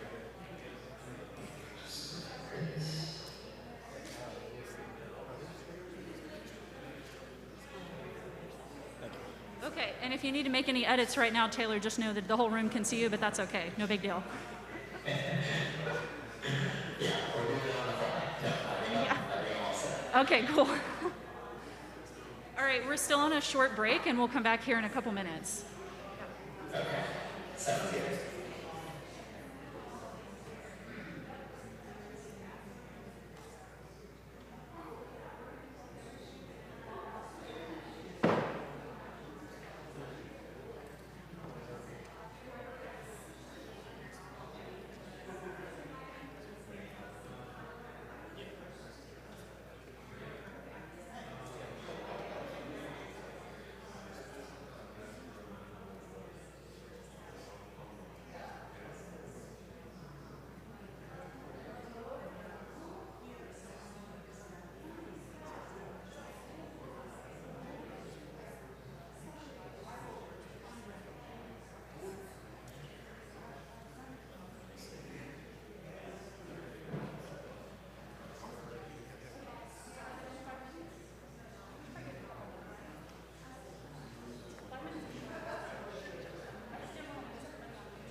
Yeah, it should be good.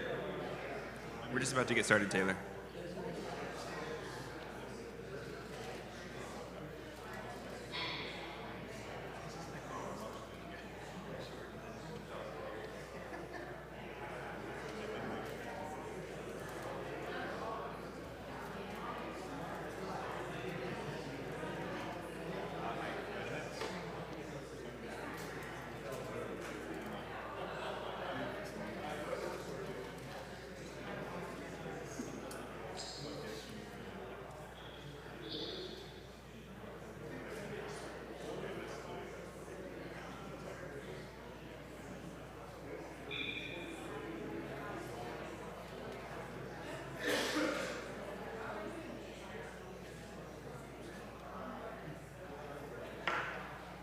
Okay, if I can ask everybody to take their seats again, we'll get back started.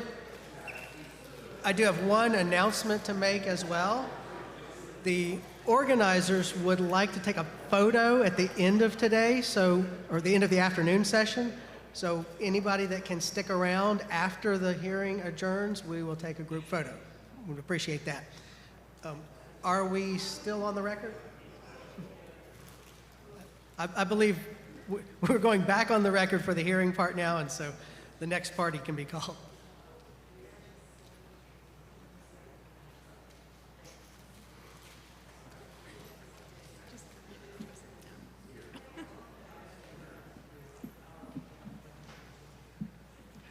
That's good. Oh, can you hear me? Okay, perfect.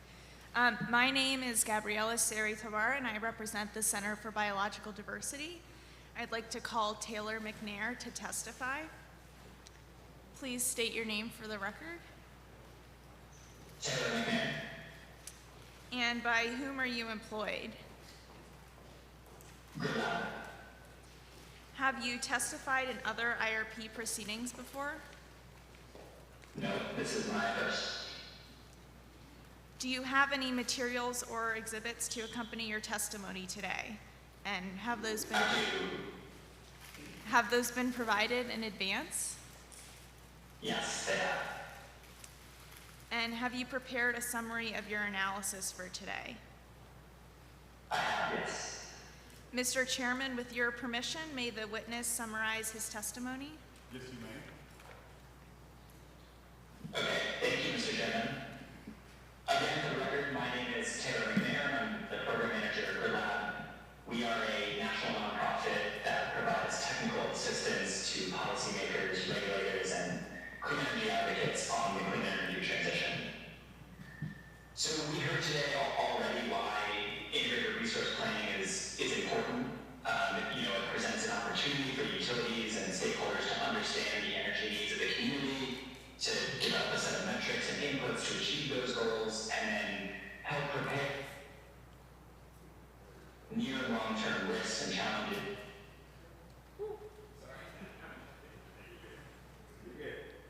Planning process, it should be transparent, as we heard. It should accurately represent the actual cost to ratepayers, the system impacts, the value of all the resources being considered, and the plan should evaluate opportunities to meet goals relevant to not just the utilities themselves, but also to the stakeholders and the regulators and the ratepayers that the utility serves. Goals including reliability and affordability, but also equity goals, environmental goals, carbon goals, etc. And in pursuit of these goals, which is what I'd like to spend the majority of my time talking about today, Grid Lab, working with the Center for Biological Diversity, engaged a leading energy consulting firm, Synapse Energy Economics, to evaluate the TVA planning process and help us understand if TVA's current proposals are aligned with the needs of the valley. So this analysis that I plan to present today, the 100% Clean Energy Future for TVA, it's a guide to help us inform the 2024 TVA IRP process and demonstrate how the utility can accelerate fossil fuel retirements and enhance renewable resource procurements, while also reducing costs for ratepayers and delivering economic and environmental benefits for the valley and its residents. So our guiding question in conducting this analysis was really simple. It was, is TVA prepared to meet national clean energy goals while continuing to deliver benefits to its customers in the valley?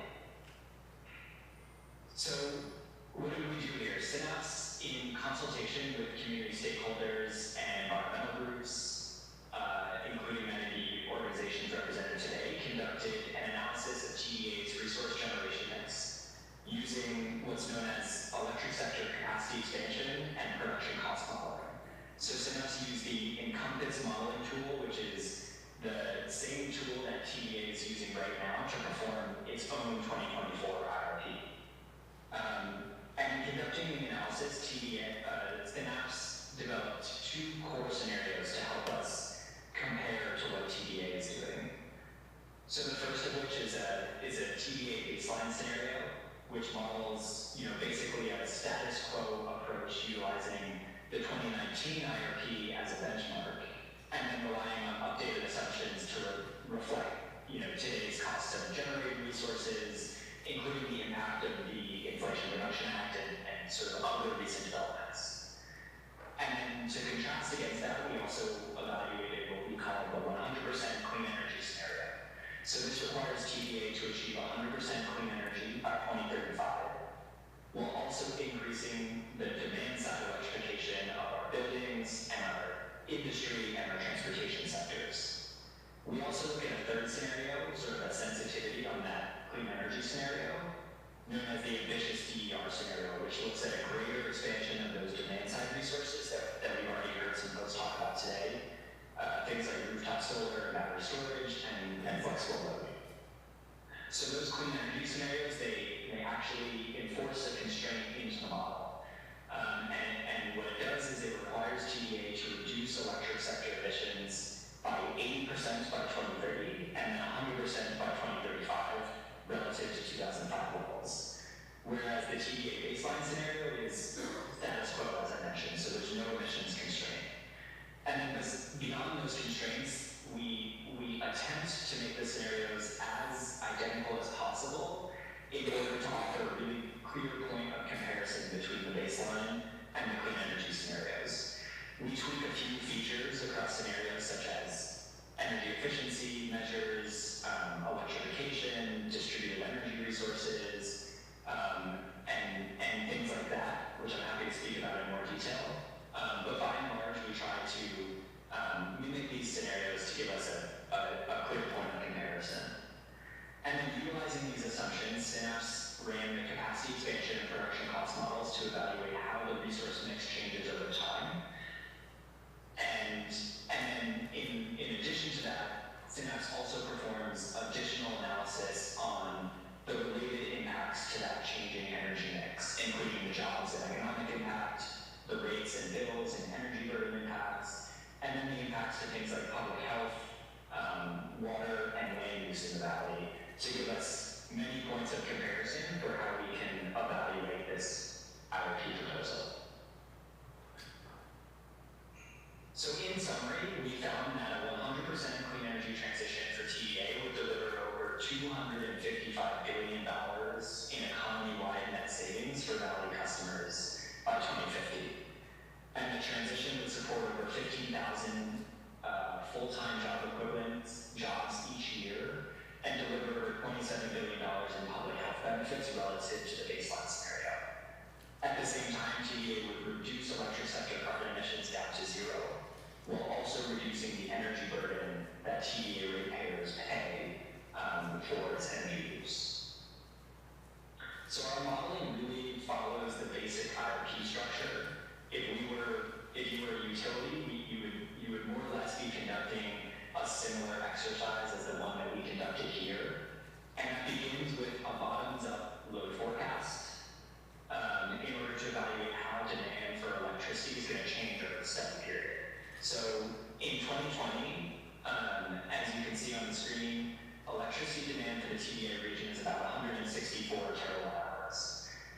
And in the TVA baseline scenario, we find that electricity demand remains moderately the same throughout the study period. There's very little rise over the next 30 years. But in contrast, in our clean energy scenarios, we actually see electricity demand rise a little bit in the next few years, and then grows rapidly, resulting in a doubling of electricity demand by 2050. So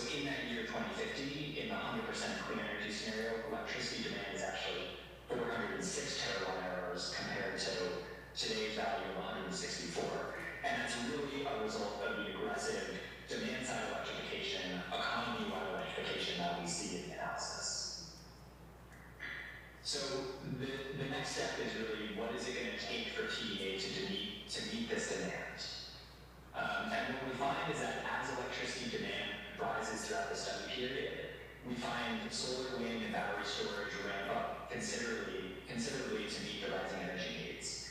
So in the 100% clean energy scenario, this means that almost 80% of 2050 generation is coming from renewable resources, and the remaining is comprised of existing nuclear power and hydropower resources already on the system.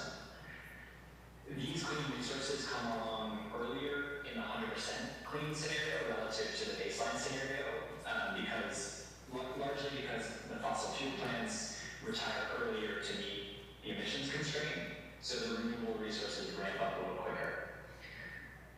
Interestingly enough, though, even without the imposed emissions constraint in the baseline scenario, that baseline is still impacted by the natural economic forces that we see play out, which has the effect of accelerating the retirement of some fossil fuel plants and increasing clean energy as it appears to be the lowest cost resource for the model to select. So by 2050, the TVA baseline scenario is still adding a pretty substantial 34 gigawatts of solar, 3 gigawatts of distributed solar, so rooftop solar, 13 gigawatts of wind, and 9 gigawatts of battery storage.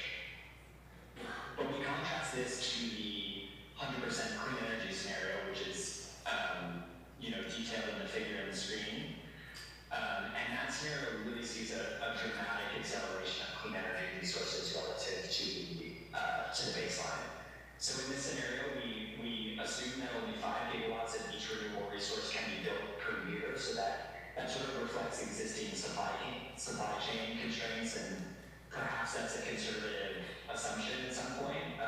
We hope to see that increase, but in many years, the model actually builds to this limit, so it suggests that the cap is binding and the system needs the sort of maximum amount of clean energy that it can bring onto the system.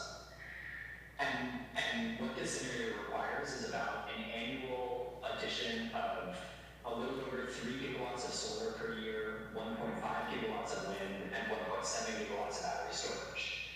And when we add those all up over the course of the entire study period, so we're looking out to 2050, the renewable additions are staggering, well beyond what TVA is considering in its own planning processes, well beyond what we've seen in the baseline scenario that we evaluated.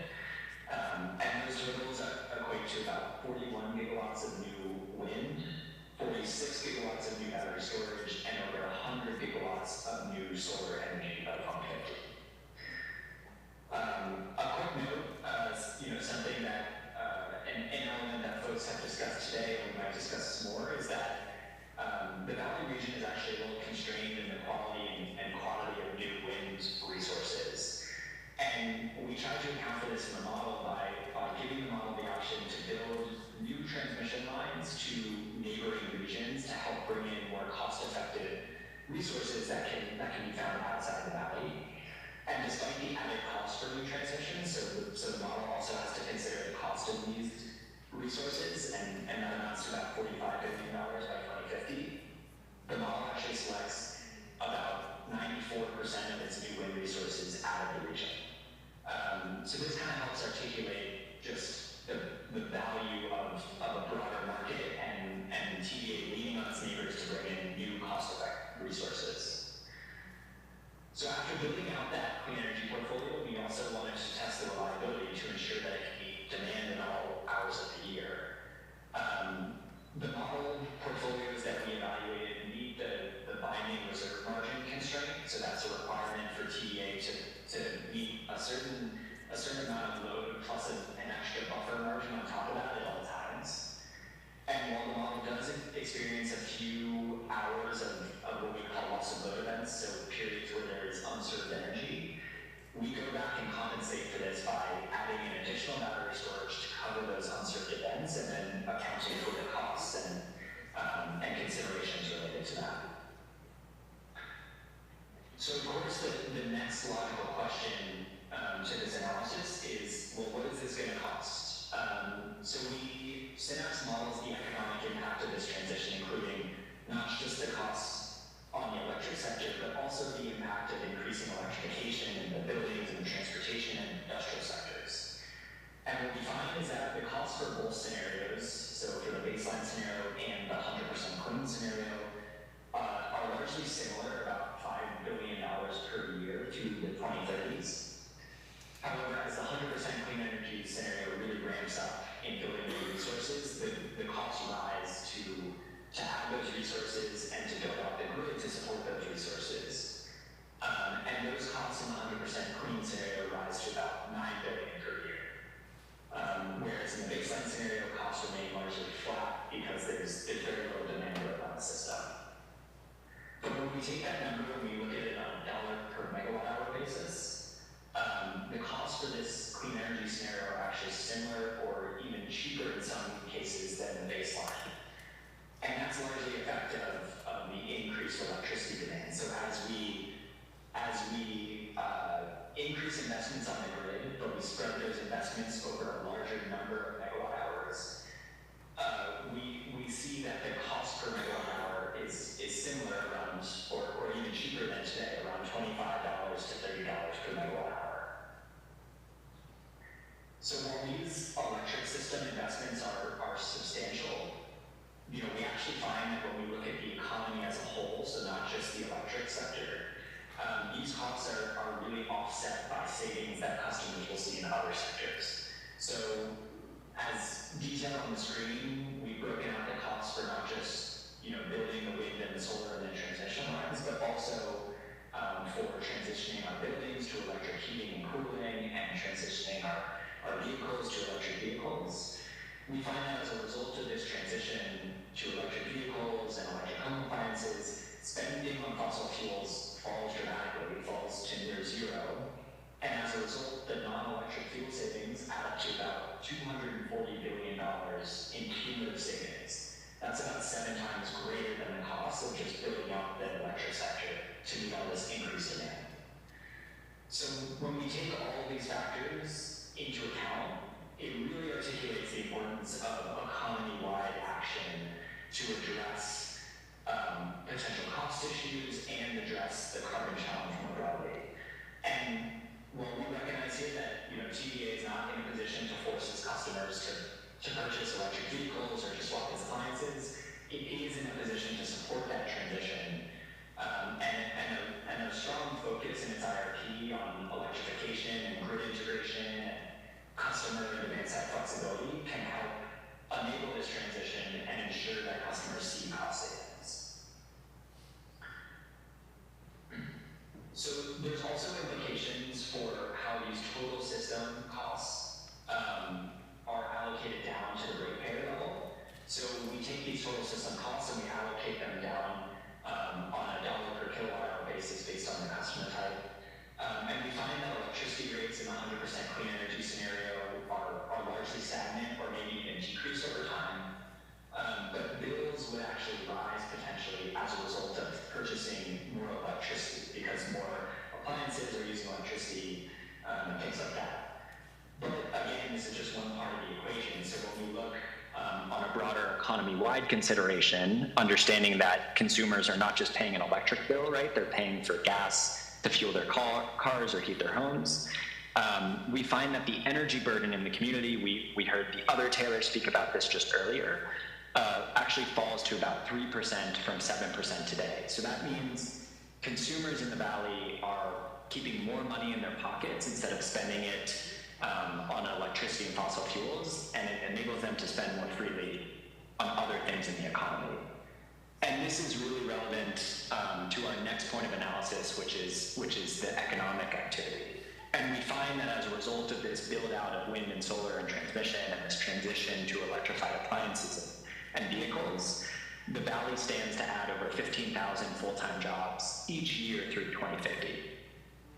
So there's some nuance within those numbers, which we can talk about more, but it really represents just the economic opportunity that's embedded in this clean energy transition.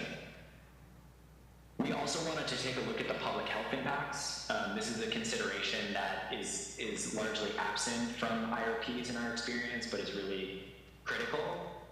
Considering that TVA's generation fleet is, arguably somewhere around the 6th largest in the country, it's important that they're evaluating how their resources are contributing to health impacts. Again, we heard Taylor speak about this a little bit in previous testimony. But But what we find as a result of this transition to cleaner vehicles and cleaner generation, the clean energy scenario actually amounts to nearly $27 billion in public health benefits relative to that baseline. So coming to the end here, I also wanted to talk about one sensitivity that we honed in on in order to understand how TVA might benefit from increased deployment of distributed energy resources. So we evaluate a scenario in which TVA is required to procure additional rooftop solar and battery storage. And what we find is that the inclusion of those customer-cited resources actually helps replace large-scale utility projects that would otherwise need to be built in a 100% clean energy scenario. And this has an effect of reducing costs for ratepayers. So we find that this addition of increased flexible demand-side resources, so things like rooftop solar and battery storage, but also smart appliances and smart vehicle charging, it has the effect of reducing the investments that TVA needs to make on the wholesale side, and it ends up saving consumers about $1.5 billion in 2050 relative to that clean energy scenario. So just in summary, we found that this 100% clean energy transition would deliver over $255 billion in economy-wide net savings, supporting over 15,000 jobs each year and over $27 billion in public health benefits. At the same time, reducing the energy burden on TVA ratepayers and reducing carbon emissions dramatically. And while we understand that this analysis here was developed prior to the 2024 IRP, it offers a really nice potential roadmap for TVA to serve as a model for decarbonization for the rest of the nation. What we currently know about the 2024 IRP, it does not suggest that the utility plans on evaluating 100% clean energy scenarios or accelerated fossil fuel retirements beyond those already announced. So we recommend that TVA's 2024 IRP include explicit carbon reduction scenarios, including this pathway to 100% clean energy. And that TVA should also evaluate opportunities to increase customer adoption of demand-side resources like flexible load or rooftop storage or rooftop solar. And that the IRP should include robust consideration of the anticipated effects of increased electrification.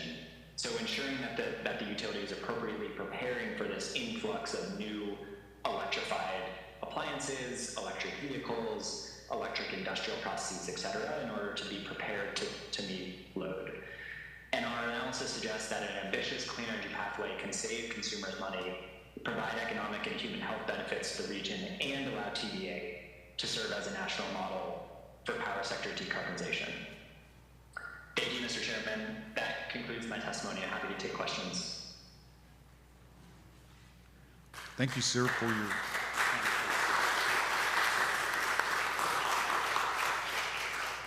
Thank you, sir, for your time and presentation. Now, there's an industry standard for reliability that's used pretty much everywhere, correct? That's right, yeah. And your model meets that. The proposal that you're making meets that standard definition of reliability, correct? Yeah, that's right. I mean, every utility does it a little differently, but what we did is, in our analysis, we actually modeled TVA's required reliability constraints as they presented it in their 2019 IRP. So they represented as a planning reserve margin, as I mentioned before. And when we run our analysis, we impose the same constraints such that the model has to meet that planning reserve margin in every period of the year that we evaluate. And what we find is that our clean energy scenario meets that planning reserve margin at all hours of the year during each season, sort of honing to the same constraints that TVA relies on to plan its own system. Okay, thank you.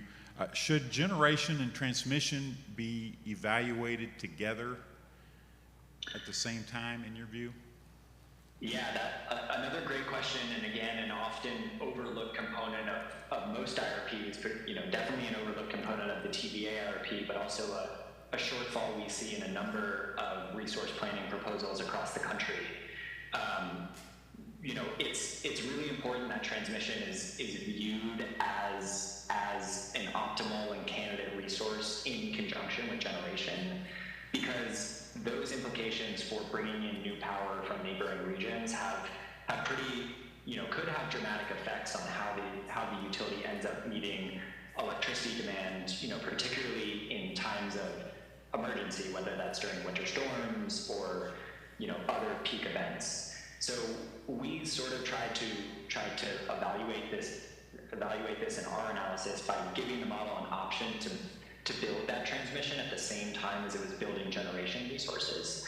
And we find that the model does take advantage. So the model leans on neighboring regions, in particular Midwestern wind, because it's a extremely cost-effective and high capacity factor resource, and it leans on those resources to meet load, particularly in times of need, during winter peaks or periods of high demand. So in essence, you're paying for the transmission by the money that you save on the generation side. Exactly. So we account for the cost of that new transmission, but what we find is that new transmission actually helps avoid other investments in perhaps more expensive, peaker plants or things like that would otherwise have to be built without the additional transmission investment. Does TVA make any information available to the public with respect to transmission planning within its footprint that you're aware of? We haven't seen a lot. We know that TVA participates in sort of the broader regional transmission planning processes, which are in and of themselves a bit opaque and hard to digest. But beyond what's shared publicly, which is just a handful of ad hoc announcements on new transmission investments, we don't get a lot of detail into the technical analysis behind their transmission analysis and sort of any of the technical specifications of what they plan to build or how they plan to build out their grid. And with respect to interregional transmission planning, is it the same as you described for regional? Yeah, that's largely the same. We don't have the benefit of TVA belonging to a broader transmission organization, a broader RTO or wholesale market, so we don't get that kind of insight. That's largely true for a lot of TVA and its neighbors in the region. So yeah, a relatively opaque process that we would love to see emerge in the IRP process, but we haven't seen a lot of that information publicly. And you kind of walked into my last question. Do you see benefits for TVA in terms of joining a regional market? Yeah, absolutely. I mean, just in our really limited view of the benefits of transmission in our own analysis, we find that it can avoid significant overinvestment in new capacity on the system.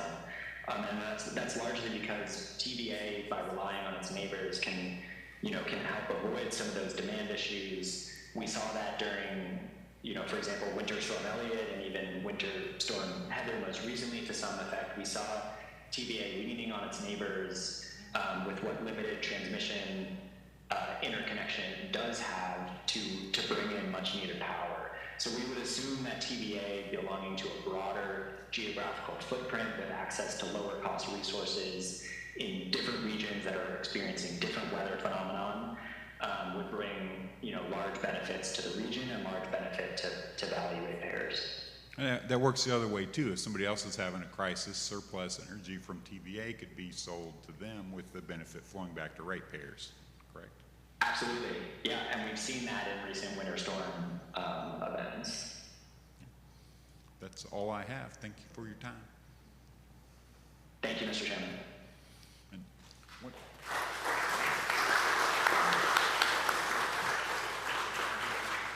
TVA was invited to participate here today, so if anybody is here, I don't think I know anybody's here, but if somebody's here from TVA that wishes to address the group, now is your opportunity to do so.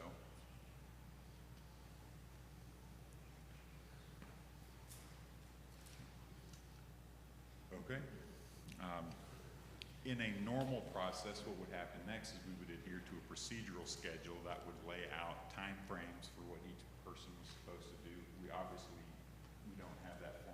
here, but I do know that folks who presented are working on a transcript and to make this stuff available. It's also available on YouTube. And what you can do, though, the TVA board ultimately makes these decisions. So if you want a direct communication about your concerns about what's going on, that would be a great place to start the membership of the TVA board. With that, I believe we've concluded. Did I miss anything?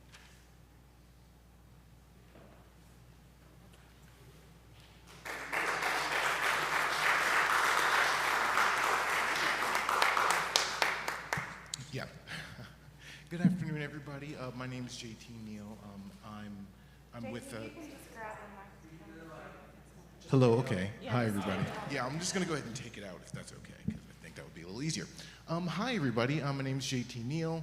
I'm with Sunrise Movement Nashville, and I have been given the privilege of wrapping up our afternoon session for today. So first off, let's offer a round of applause for Chairman Thomas here. Thanks for moderating us. And then if we could get a round of applause for our AV people, Stephen and Desiree. They're up there. They've been getting us back on track when we get off and reminding us to stick our mouths on the microphone. We also want to thank each one of our experts for the analysis that they performed and the testimony that they provided today. And also another thank you to Congressman Cohen for his video remarks that we used at the beginning of the session. As we wrap up this afternoon, we would like to remind everyone of two things. Thing number one, we have the opportunity to reconvene at 6 p.m. for a public dialogue session that will include opening remarks by Tennessee State Representative Justin J. Pearson in person and additional recorded video from another federal legislator. And the second thing is we are going to take just a quick little group photo of everybody, and that'll be all. That will conclude us for this afternoon. So thank you so much.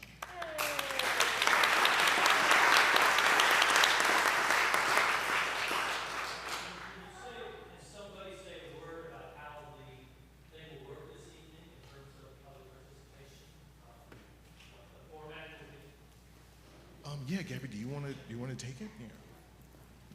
Yeah, great question. So it's going to be a community discussion, so it's set up differently than most TVA public listening sessions. So it's very discussion based, and we'll have different tables, breakout groups for folks to engage with everyone else showing up in the evening to talk about lots of different topics like the gas build out, utility bill affordability, economics and job growth. Yeah. I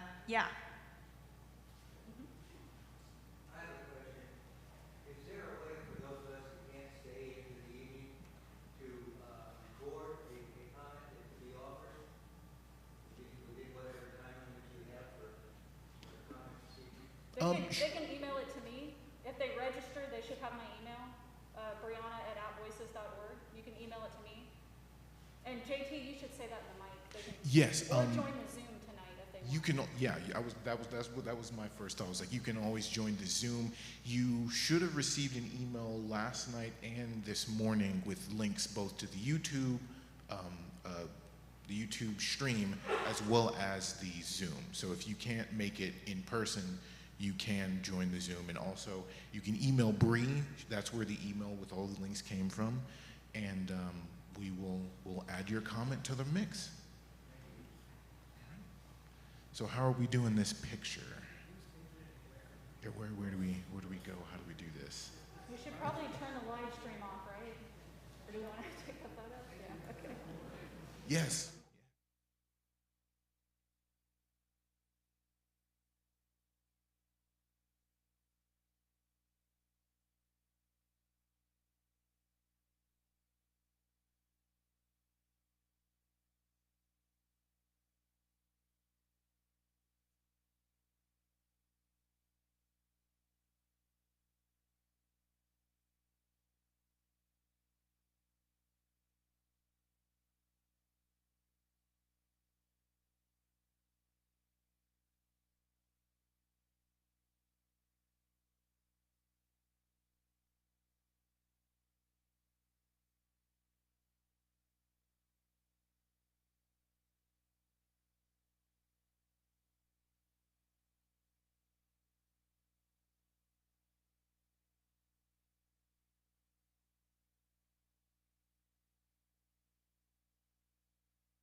everyone could take their seats, we're going to start in a couple of minutes.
All right, if everyone could take a seat.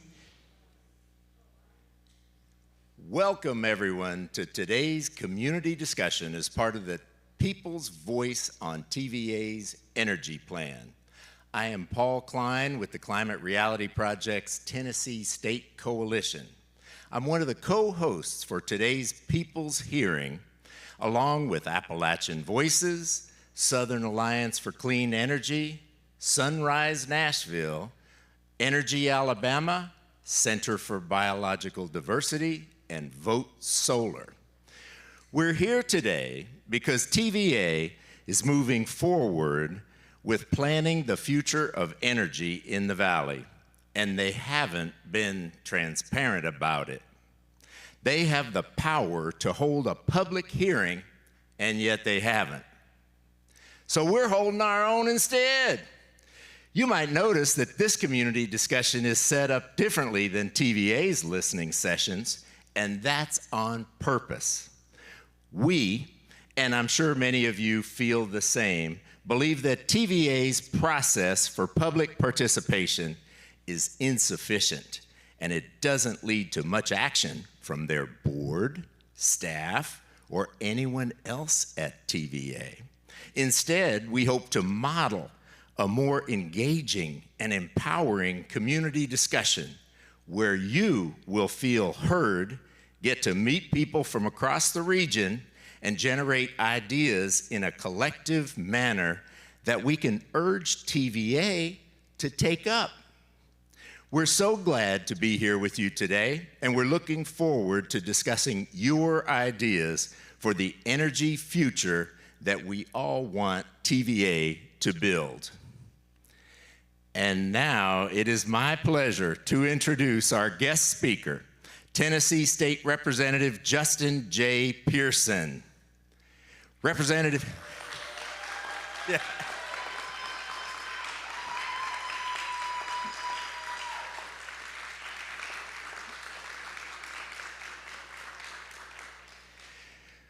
Representative Pearson became the second youngest lawmaker serving in the Tennessee House of Representatives when he was elected to office 1 year ago yesterday at the age of 28. He is a community organizer and servant leader who prioritizes the needs of the people. He co-founded the organization Memphis Community Against Pollution, MCAP, and in the House. And he led the fight to stop the multi-billion-dollar Byhalia pipeline from running through Memphis. Representative Pearson's advocacy and leadership inspired the Sierra Club to recognize him as the 2023 National Changemaker of the Year and the Root to declare him as one of the 100 most influential Black Americans in 2022. Please help me welcome State Representative Justin J. Pearson.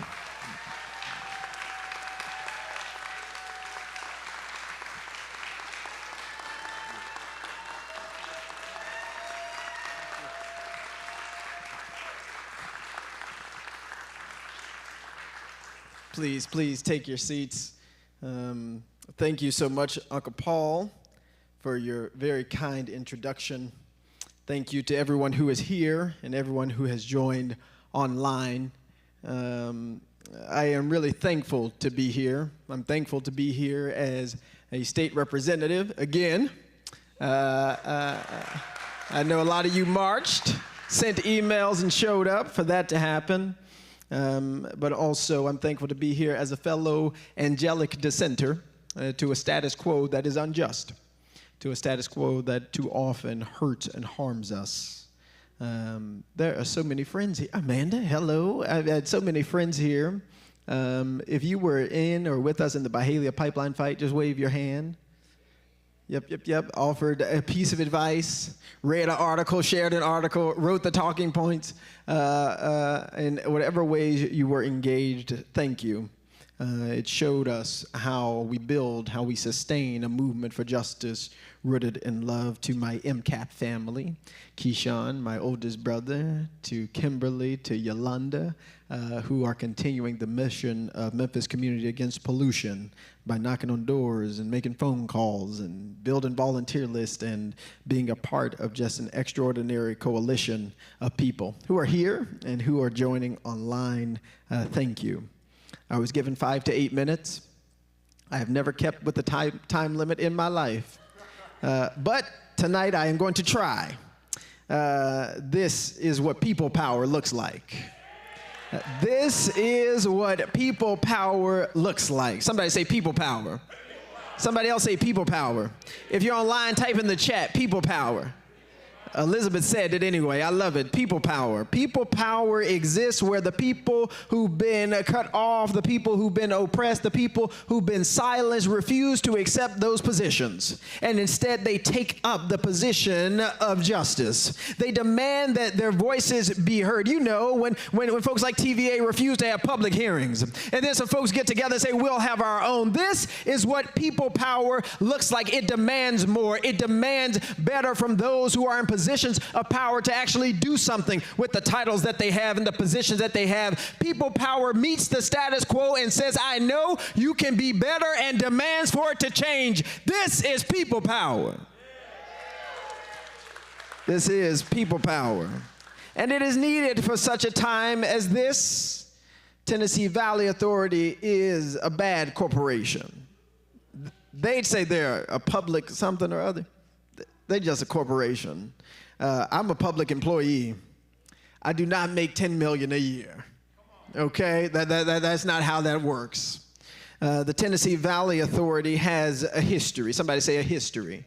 We're in a church, and I'm black, and I preach. So all of my white friends, y'all about to get a black church experience for the next 4 minutes and 30 seconds that I have on the clock. Okay. TVA has a history. Somebody say a history. If you're online, type in a history. They have a history in southwest Memphis, part of the district that I represent. TVA has had toxic coal ash building on top of our aquifer for decades. They were forced, and you know, Tennessee Department of Environment and Conservation rarely does anything that we need them to do willingly.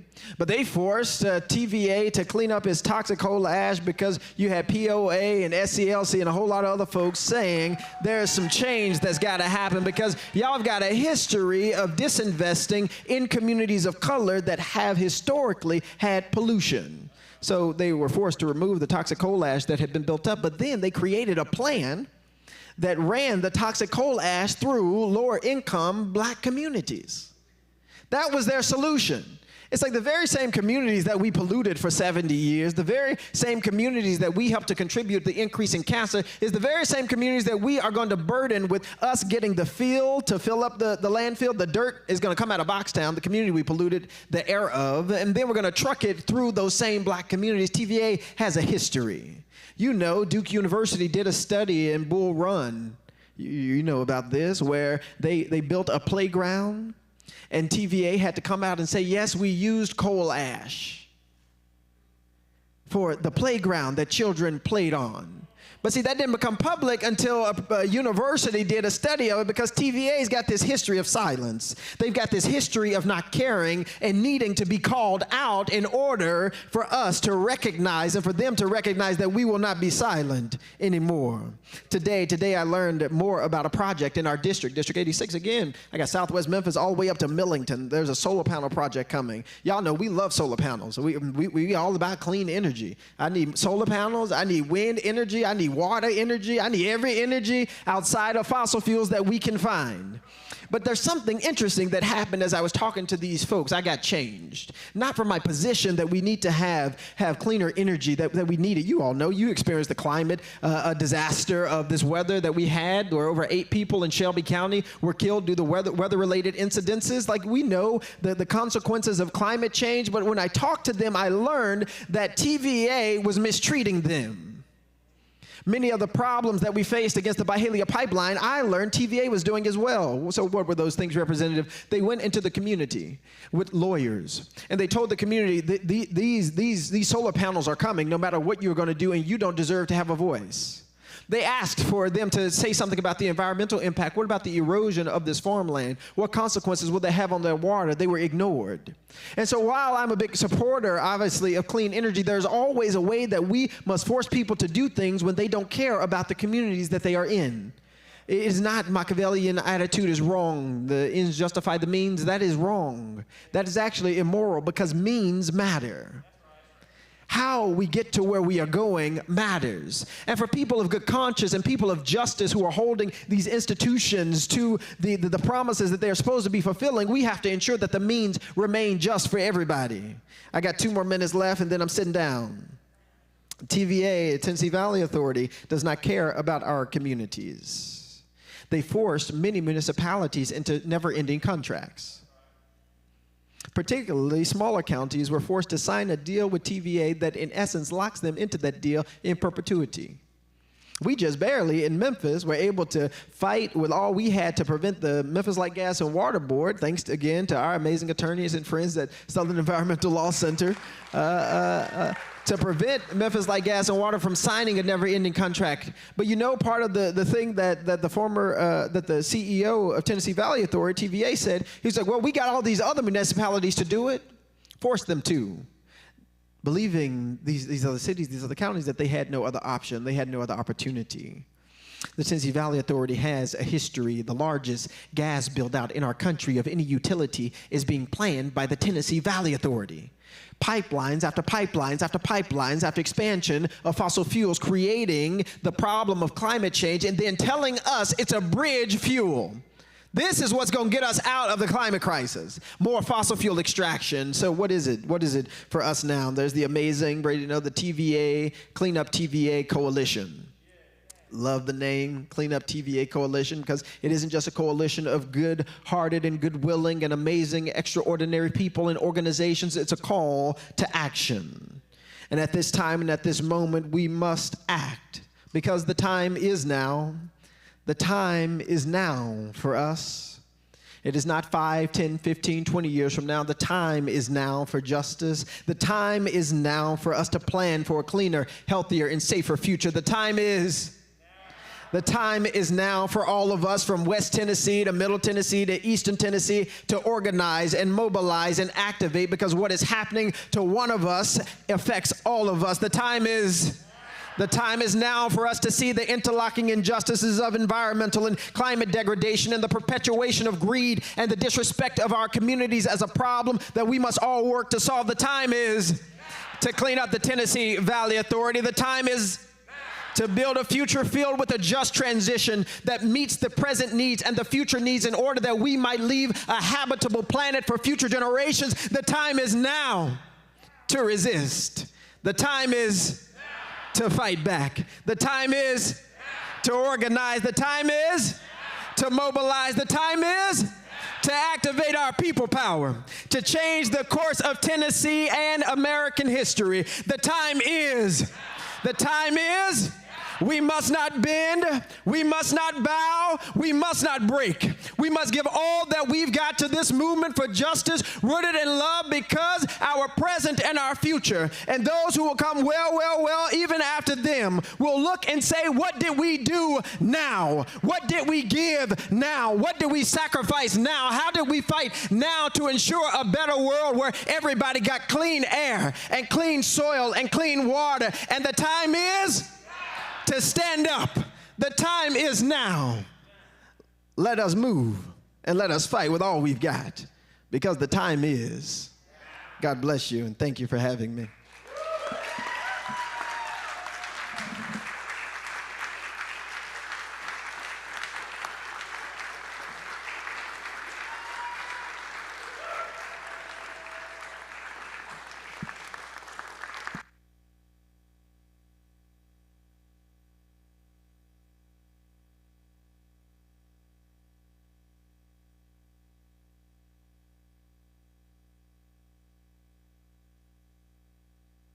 Okay, can you hear me? All right, who's fired up? That was like such a powerful message to start this community discussion. So another round of applause.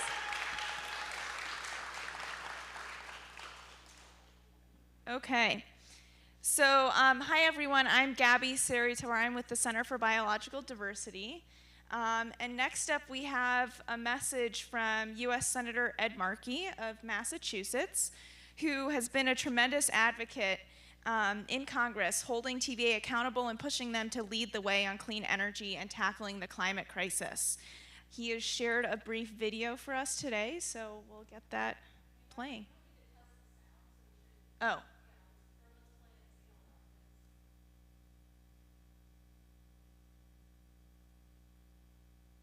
Hello, everyone. I'm Senator Ed Markey. Thank you for the opportunity to join the people's hearing today. I'm grateful for all of you in the Tennessee Valley region fighting for a more affordable, reliable, fair, clean energy future.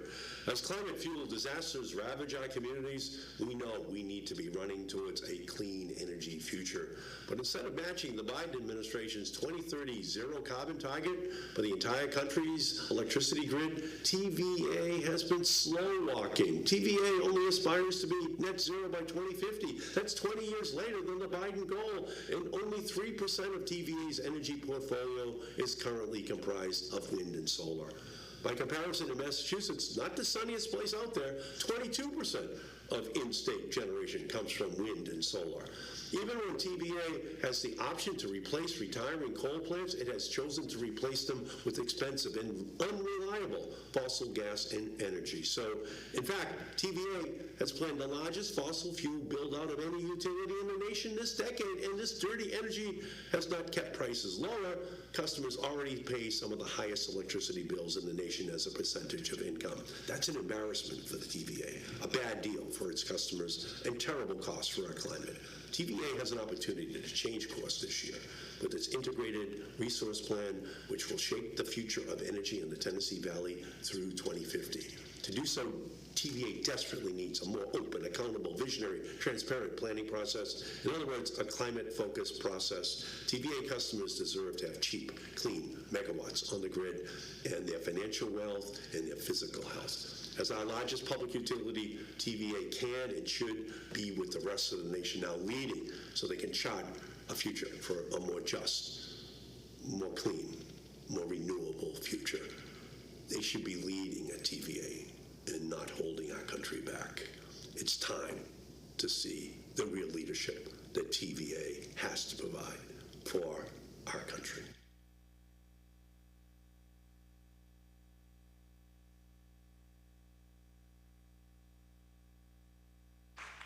All right, and we've got one more video for you from U.S. Senator Sheldon Whitehouse of Rhode Island, who has also been another great advocate in Congress, pushing TVA to focus on resilience, to protect our energy system from extreme weather like Winter Storm Elliott. And he has shared a video that we'll get going.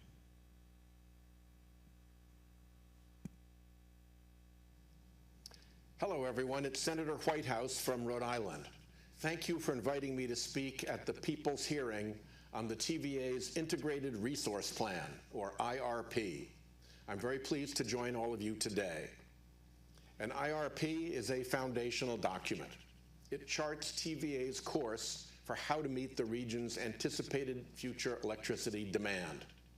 The 2019 IRP proposed to add more than 18,000 megawatts of gas, the equivalent of half of the TVA's resource mix by 2038. That is not a direction the region and our nation can afford to take, and TVA can correct course through its next IRP. President Biden set a goal to decarbonize our electricity system by 2035. As our nation's largest public power provider, TVA should step up and lead other utilities in charting the clean energy path forward. The IRP also presents an opportunity to look at how to fortify the region's grid to withstand extreme weather events fueled by climate change. TVA customers should not have to suffer rolling blackouts from losing 20% of power to extreme weather events, as they did during Winter Storm Elliott in late 2022. Climate change is here now, and grid owners and operators must plan and prepare for it. Otherwise, customers will likely face fees and fines and outages that could otherwise be avoided. I join all of you here today in calling on TVA to lead from the front and to show the Tennessee Valley, as well as our nation, what a clean energy future looks like. Thank you very much.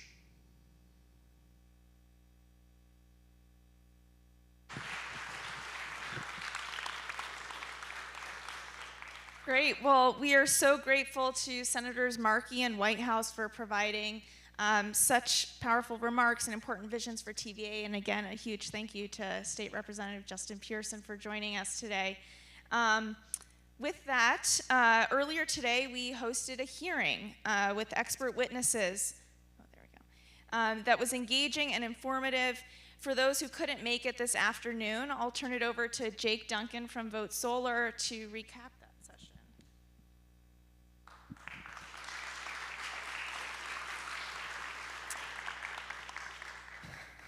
Hey everyone, thanks for coming out. I love following 3 different elected officials with some dry information about a hearing. But I'm just going to take just a few minutes just to recap what we talked about earlier today.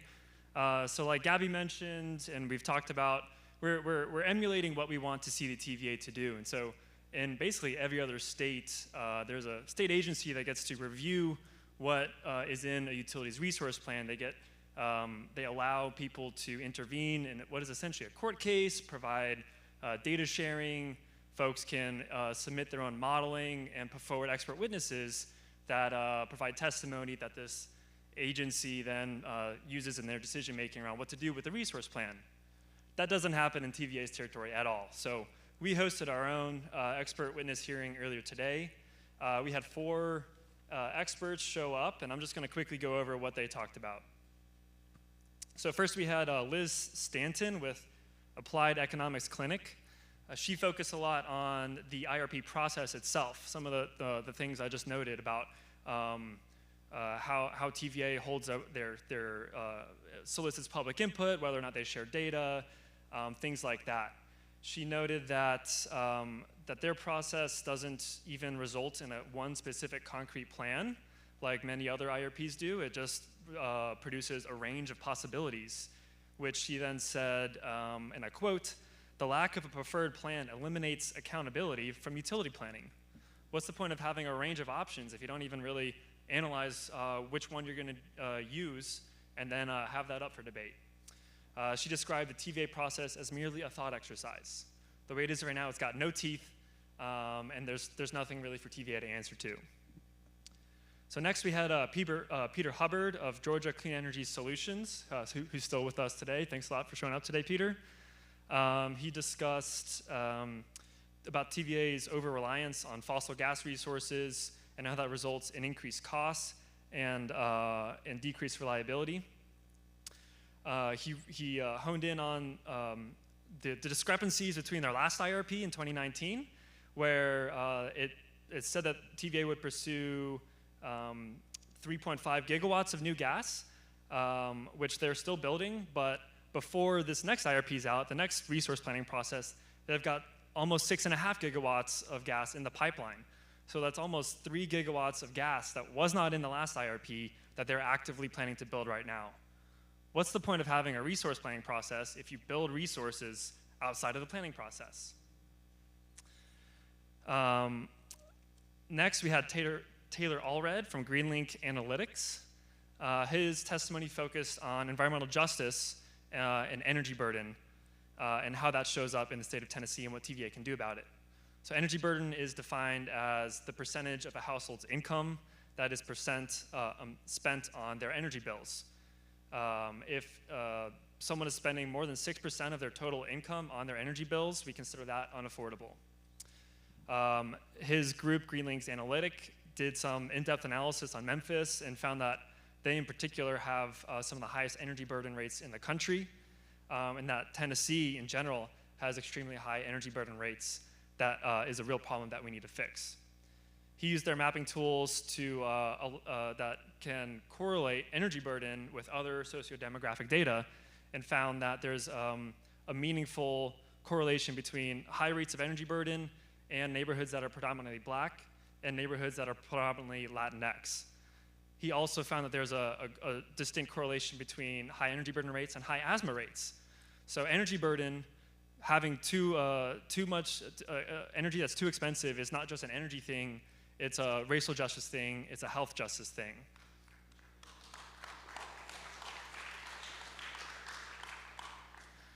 He did note that TVA is recently announced $1.5 billion of spending on energy efficiency in the next couple of years, which is a good improvement from previous cycles, but is nowhere near enough what TVA needs to be doing.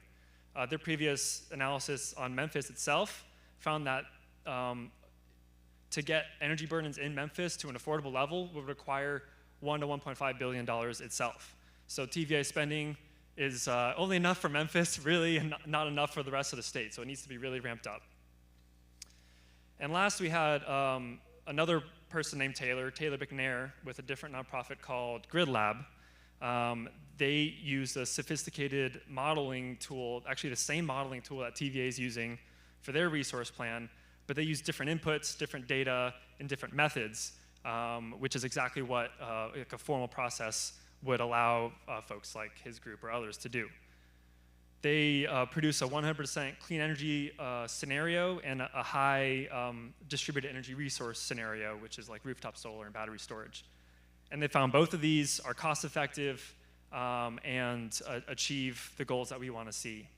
Specifically, he found that the 100% clean energy scenario would not only meet reliability needs, but it would save up to $255 billion with a B by 2035. A lot of that savings comes from just the reduced fuel costs from not having to run as many fossil fuel plants and for having EVs and building electrification that runs on cheaper electricity. There's also over $27 billion in health savings, and it would reduce energy burden for everyone in Tennessee to affordable levels. So that's, I think, a really great example of what would happen if TVA had the types of processes that we're advocating for, is that other folks would come in with all these ideas about different ways to model the system, different ways of approaching the energy system, and can show viable alternatives that TVA is not going to go out and do on their own. So that was, in summary, what we talked about earlier today. And then I think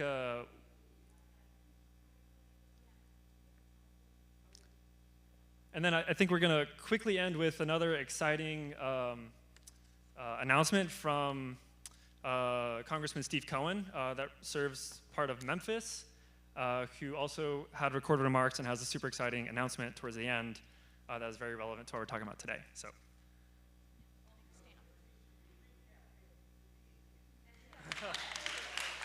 Thank you. Should I just talk about it? Yeah. Okay, I think I'm just going to tell you.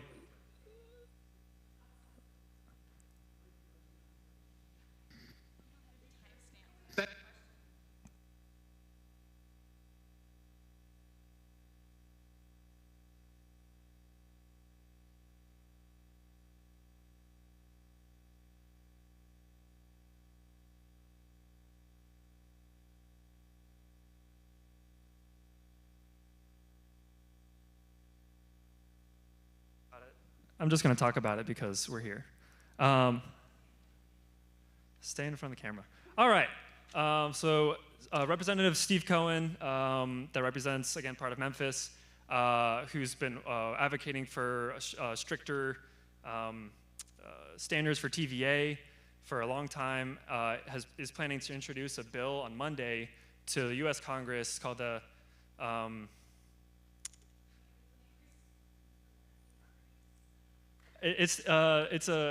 forgive me, I don't remember the acronym of the bill, but it's intended to increase transparency and ERP is the acronym that is intended to increase transparency and accountability for the TVA resource planning process. So it would require them to host public hearings, to allow people to intervene in a formal process to get that data and to provide that modeling analysis. So it would go a really long way to holding TVA more accountable to their resource plan, which they're currently not accountable at all whatsoever. So forgive me for not remembering the acronym off the top of my head, but it's super duper exciting news because that's exactly what we're here to advocate for, is more transparency and accountability. So I believe they're introducing that on Monday, and we will follow up with more details on that. Reach out to your representatives, give them a call, shout it out on social media because it's a huge opportunity.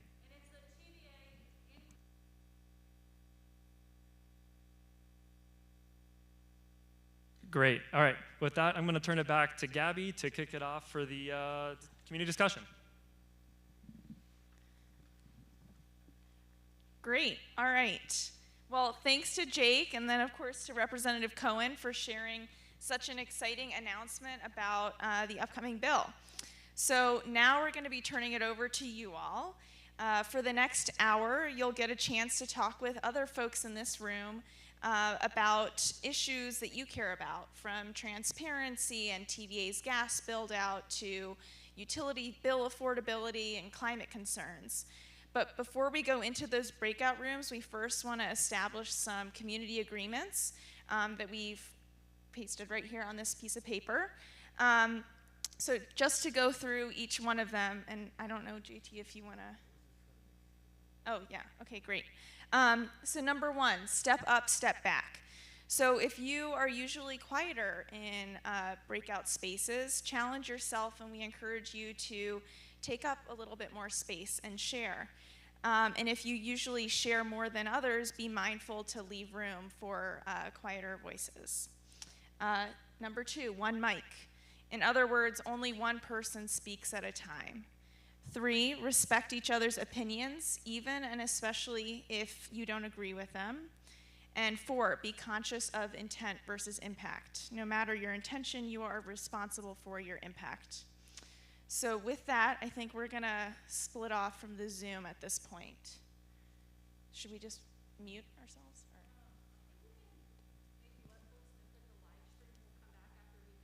Okay. So for folks in the live stream, we'll be doing breakouts now, and then we'll come back around, let's see, an hour from now. So 7:45 or so.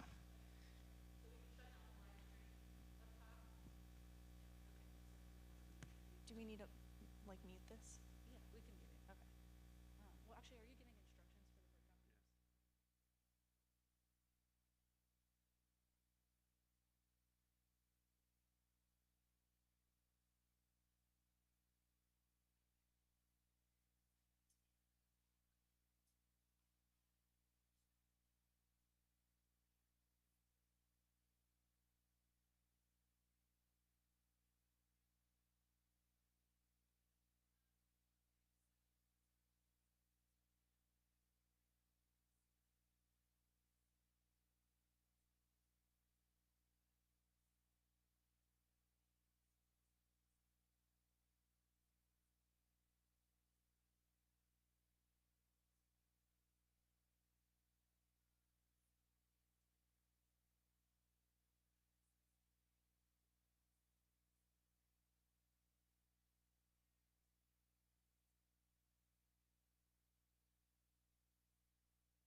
second here. I think we're...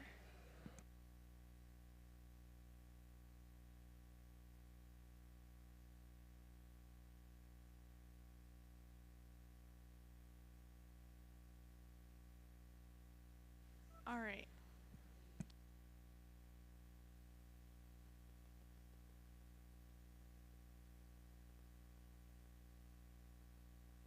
Great. So we're going to move into actually doing a report back from each of the three breakout rooms. And so maybe we'll start with breakout room. Who had the green and blue signs here? Oh. Yeah, do you want to share out first? I can hold up the papers if you want. Okay. It's just the first one, really, because there's a summary.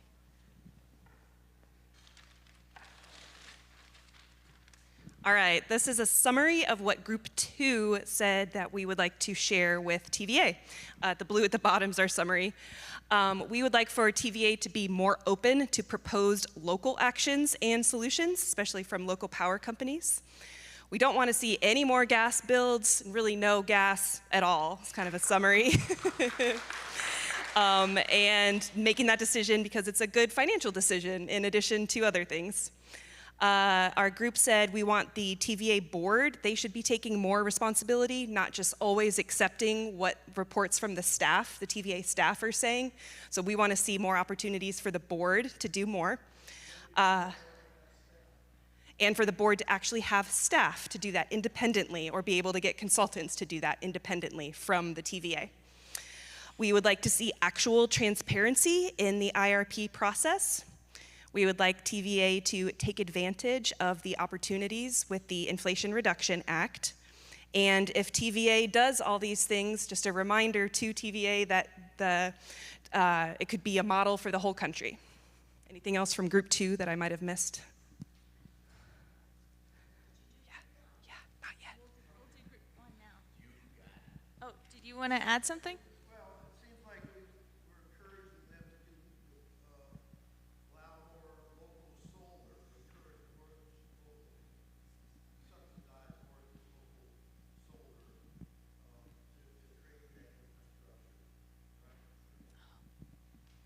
Okay, well, I'll just repeat that because the live stream couldn't hear. But for TVA to do more localized solar, or yeah, local subsidized solar. Okay, all right, so now we'll do Group 1. Where is, Sadiq, do you want to hold these up? Okay. So yeah, an hour is definitely not enough time to get through everything. So we talked about a lot of things.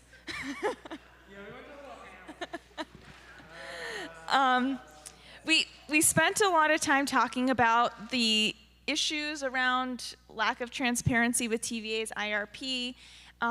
Some kind of key takeaways are, you know, folks came to this and this is the this event, and this is the first time they heard about the IRP or learned about what an IRP is. And there's just not a lot of information that TVA puts out there about the IRP, so announcements about public comment, meetings, that kind of stuff. So there's a key role that the media actually plays in sharing these announcements, or can play in getting the word out to the public. So another issue we talked about was that TVA always has to be in full control. And so this is a big hindrance to, I guess, people feeling comfortable talking about the IRP or engaging in the process. Oh, one great idea that somebody had was around the role of local power companies in helping communities engage on the IRP. So, you know, the local power company can hold a meeting where their customers can share input on the draft IRP, which they can then share with TVA. So using the local power companies as a way to put pressure on TVA or raise concerns. Let's see, what is this one? Oh, TVA. TVA needs a mandate from a higher power to be better. Okay. Yes, so TVA is not really accountable to anyone, and there's really no mandate for them to do meaningful public engagement, so there needs to be some sort of mandate from somebody above TVA to do this. The exciting thing is the Cohen bill kind of gets to that point, which is great. All right, we talked about the local power company discussions. We also talked about lots of concern around gas build-outs, and folks brought up the idea of there should be solar on parking lots, on big box stores, on local buildings, and lots of rooftop solar. Yeah, anything else I'm missing, or folks in the group who? It's a lot of local, like LPC engagement, I think, around like your local co-ops and munis, like pressuring them to talk to TVA, because TVA sees the LPCs as their primary customers, not us as ratepayers.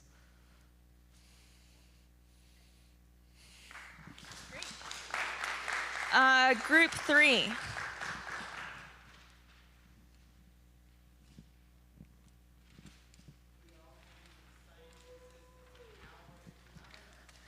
Yeah, we also took a lot of notes. So I'm going to read some of our big takeaways. One thing that we talked about that other people mentioned was accessibility.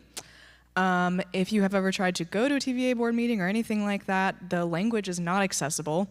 It's not accessible to the public. I can't understand some of it, and many other people can't. And we believe that they should hold more concurrent sessions in different parts of the state. And elsewhere as well, so that you don't have to go on an entire road trip to go to a meeting, because you shouldn't have to do that. We talked specifically about having local committees for East, Middle, and West Tennessee, and holding concurrent sessions that are talking about the same things and that are accessible to the public in understandable language. We did also talk a bit about appealing to local power companies. And then someone had an interesting idea of trying to sort of use leverage against TVA when some of their contracts are ending, since they make like 20-year contracts, trying to do research on that in advance and put leverage on them in that way. And then we also had an interesting conversation about bills and wanting to empower the public to understand their bills, because many people do not. And there is a severe lack of accessibility around people being able to pay their bills locally and understanding where that money is going to. And also we need to empower people, and TVA needs to be more proactive about empowering people to understand how they can make their energy more efficient and understand the benefits they can get from the Inflation Reduction Act. And in that same note, we also talked about how TVA really needs to take advantage of the IRA incentives. It's frankly such a shame that they are not, because they could be saving so much money, and therefore we could be saving so much money. That is a 10-year time span, and we're already about a year and a half into it, so there's a lot of urgency, and we need to push them to make that shift now. As well as have sort of a campaign to educate the public on the IRA, because that has thus far not been super accessible, and many people don't know about the benefits that they're missing out on, because the TVA is not accessible to them. And then finally we talked about gas plant expansion as well, as I think everyone did. Pretty much an elephant in the room here. We don't want more gas plants because they're bad.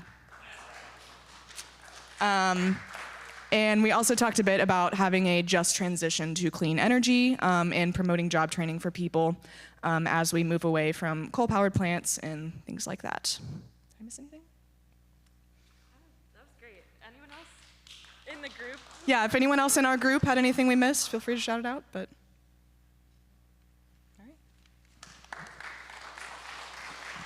All right.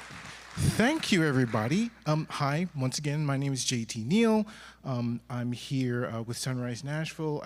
I would like, as I close this out, to just express my gratitude to everybody who's here in person and virtually. I just want to express gratitude to all the volunteers. And just, yeah, a round of applause, everybody. We've done a thing today.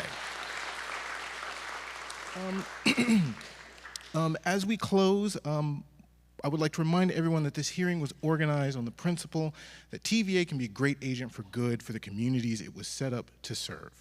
While it has issues that need resolution, it's paramount that we all walk away fully aware that TVA is not evil.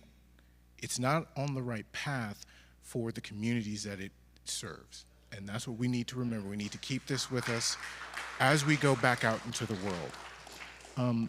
The decisions and the actions of TVA have a large impact on the day-to-day lives of over 10 million people. The events of today and similar events of this kind are important because of that. So we do ask that all of you participating, virtually, in person, we ask that you continue to do so. Your comments, your opinions, they matter, and it is vital that you continue to give them, both to organizations like those, I almost said mine, but organizations that are involved in this kind of work, as well as the TVA itself. Right? Later on this spring, TVA will be releasing its draft IRP. We ask that everyone give a comment. Call your friends, call your neighbors, call everybody you know who's here in the Valley to also give a comment. We need as much public engagement as possible to continue to move TVA onto the right path. We also ask that you engage with your congressional delegation, right? With the TVA IRP Act, we have a real chance to create a lasting impact that will move us back onto that path of people power. So, please remember as you go that we're all in this world together, whether we want to be or not, so we might as well be constructive and helpful to each other, to those around us. Leonard Nimoy once said, "The miracle is this: the more we share, the more we have." So please continue to share your thoughts, your opinions, and your needs. Please have a wonderful rest of your evening and be safe. Thank you very much. Oh, and if we can, if we could have everybody come up and we just take just a quick picture so that we can share it around and let TVA and the world know that we're here. We're here doing the work. Oh, yeah. I think there's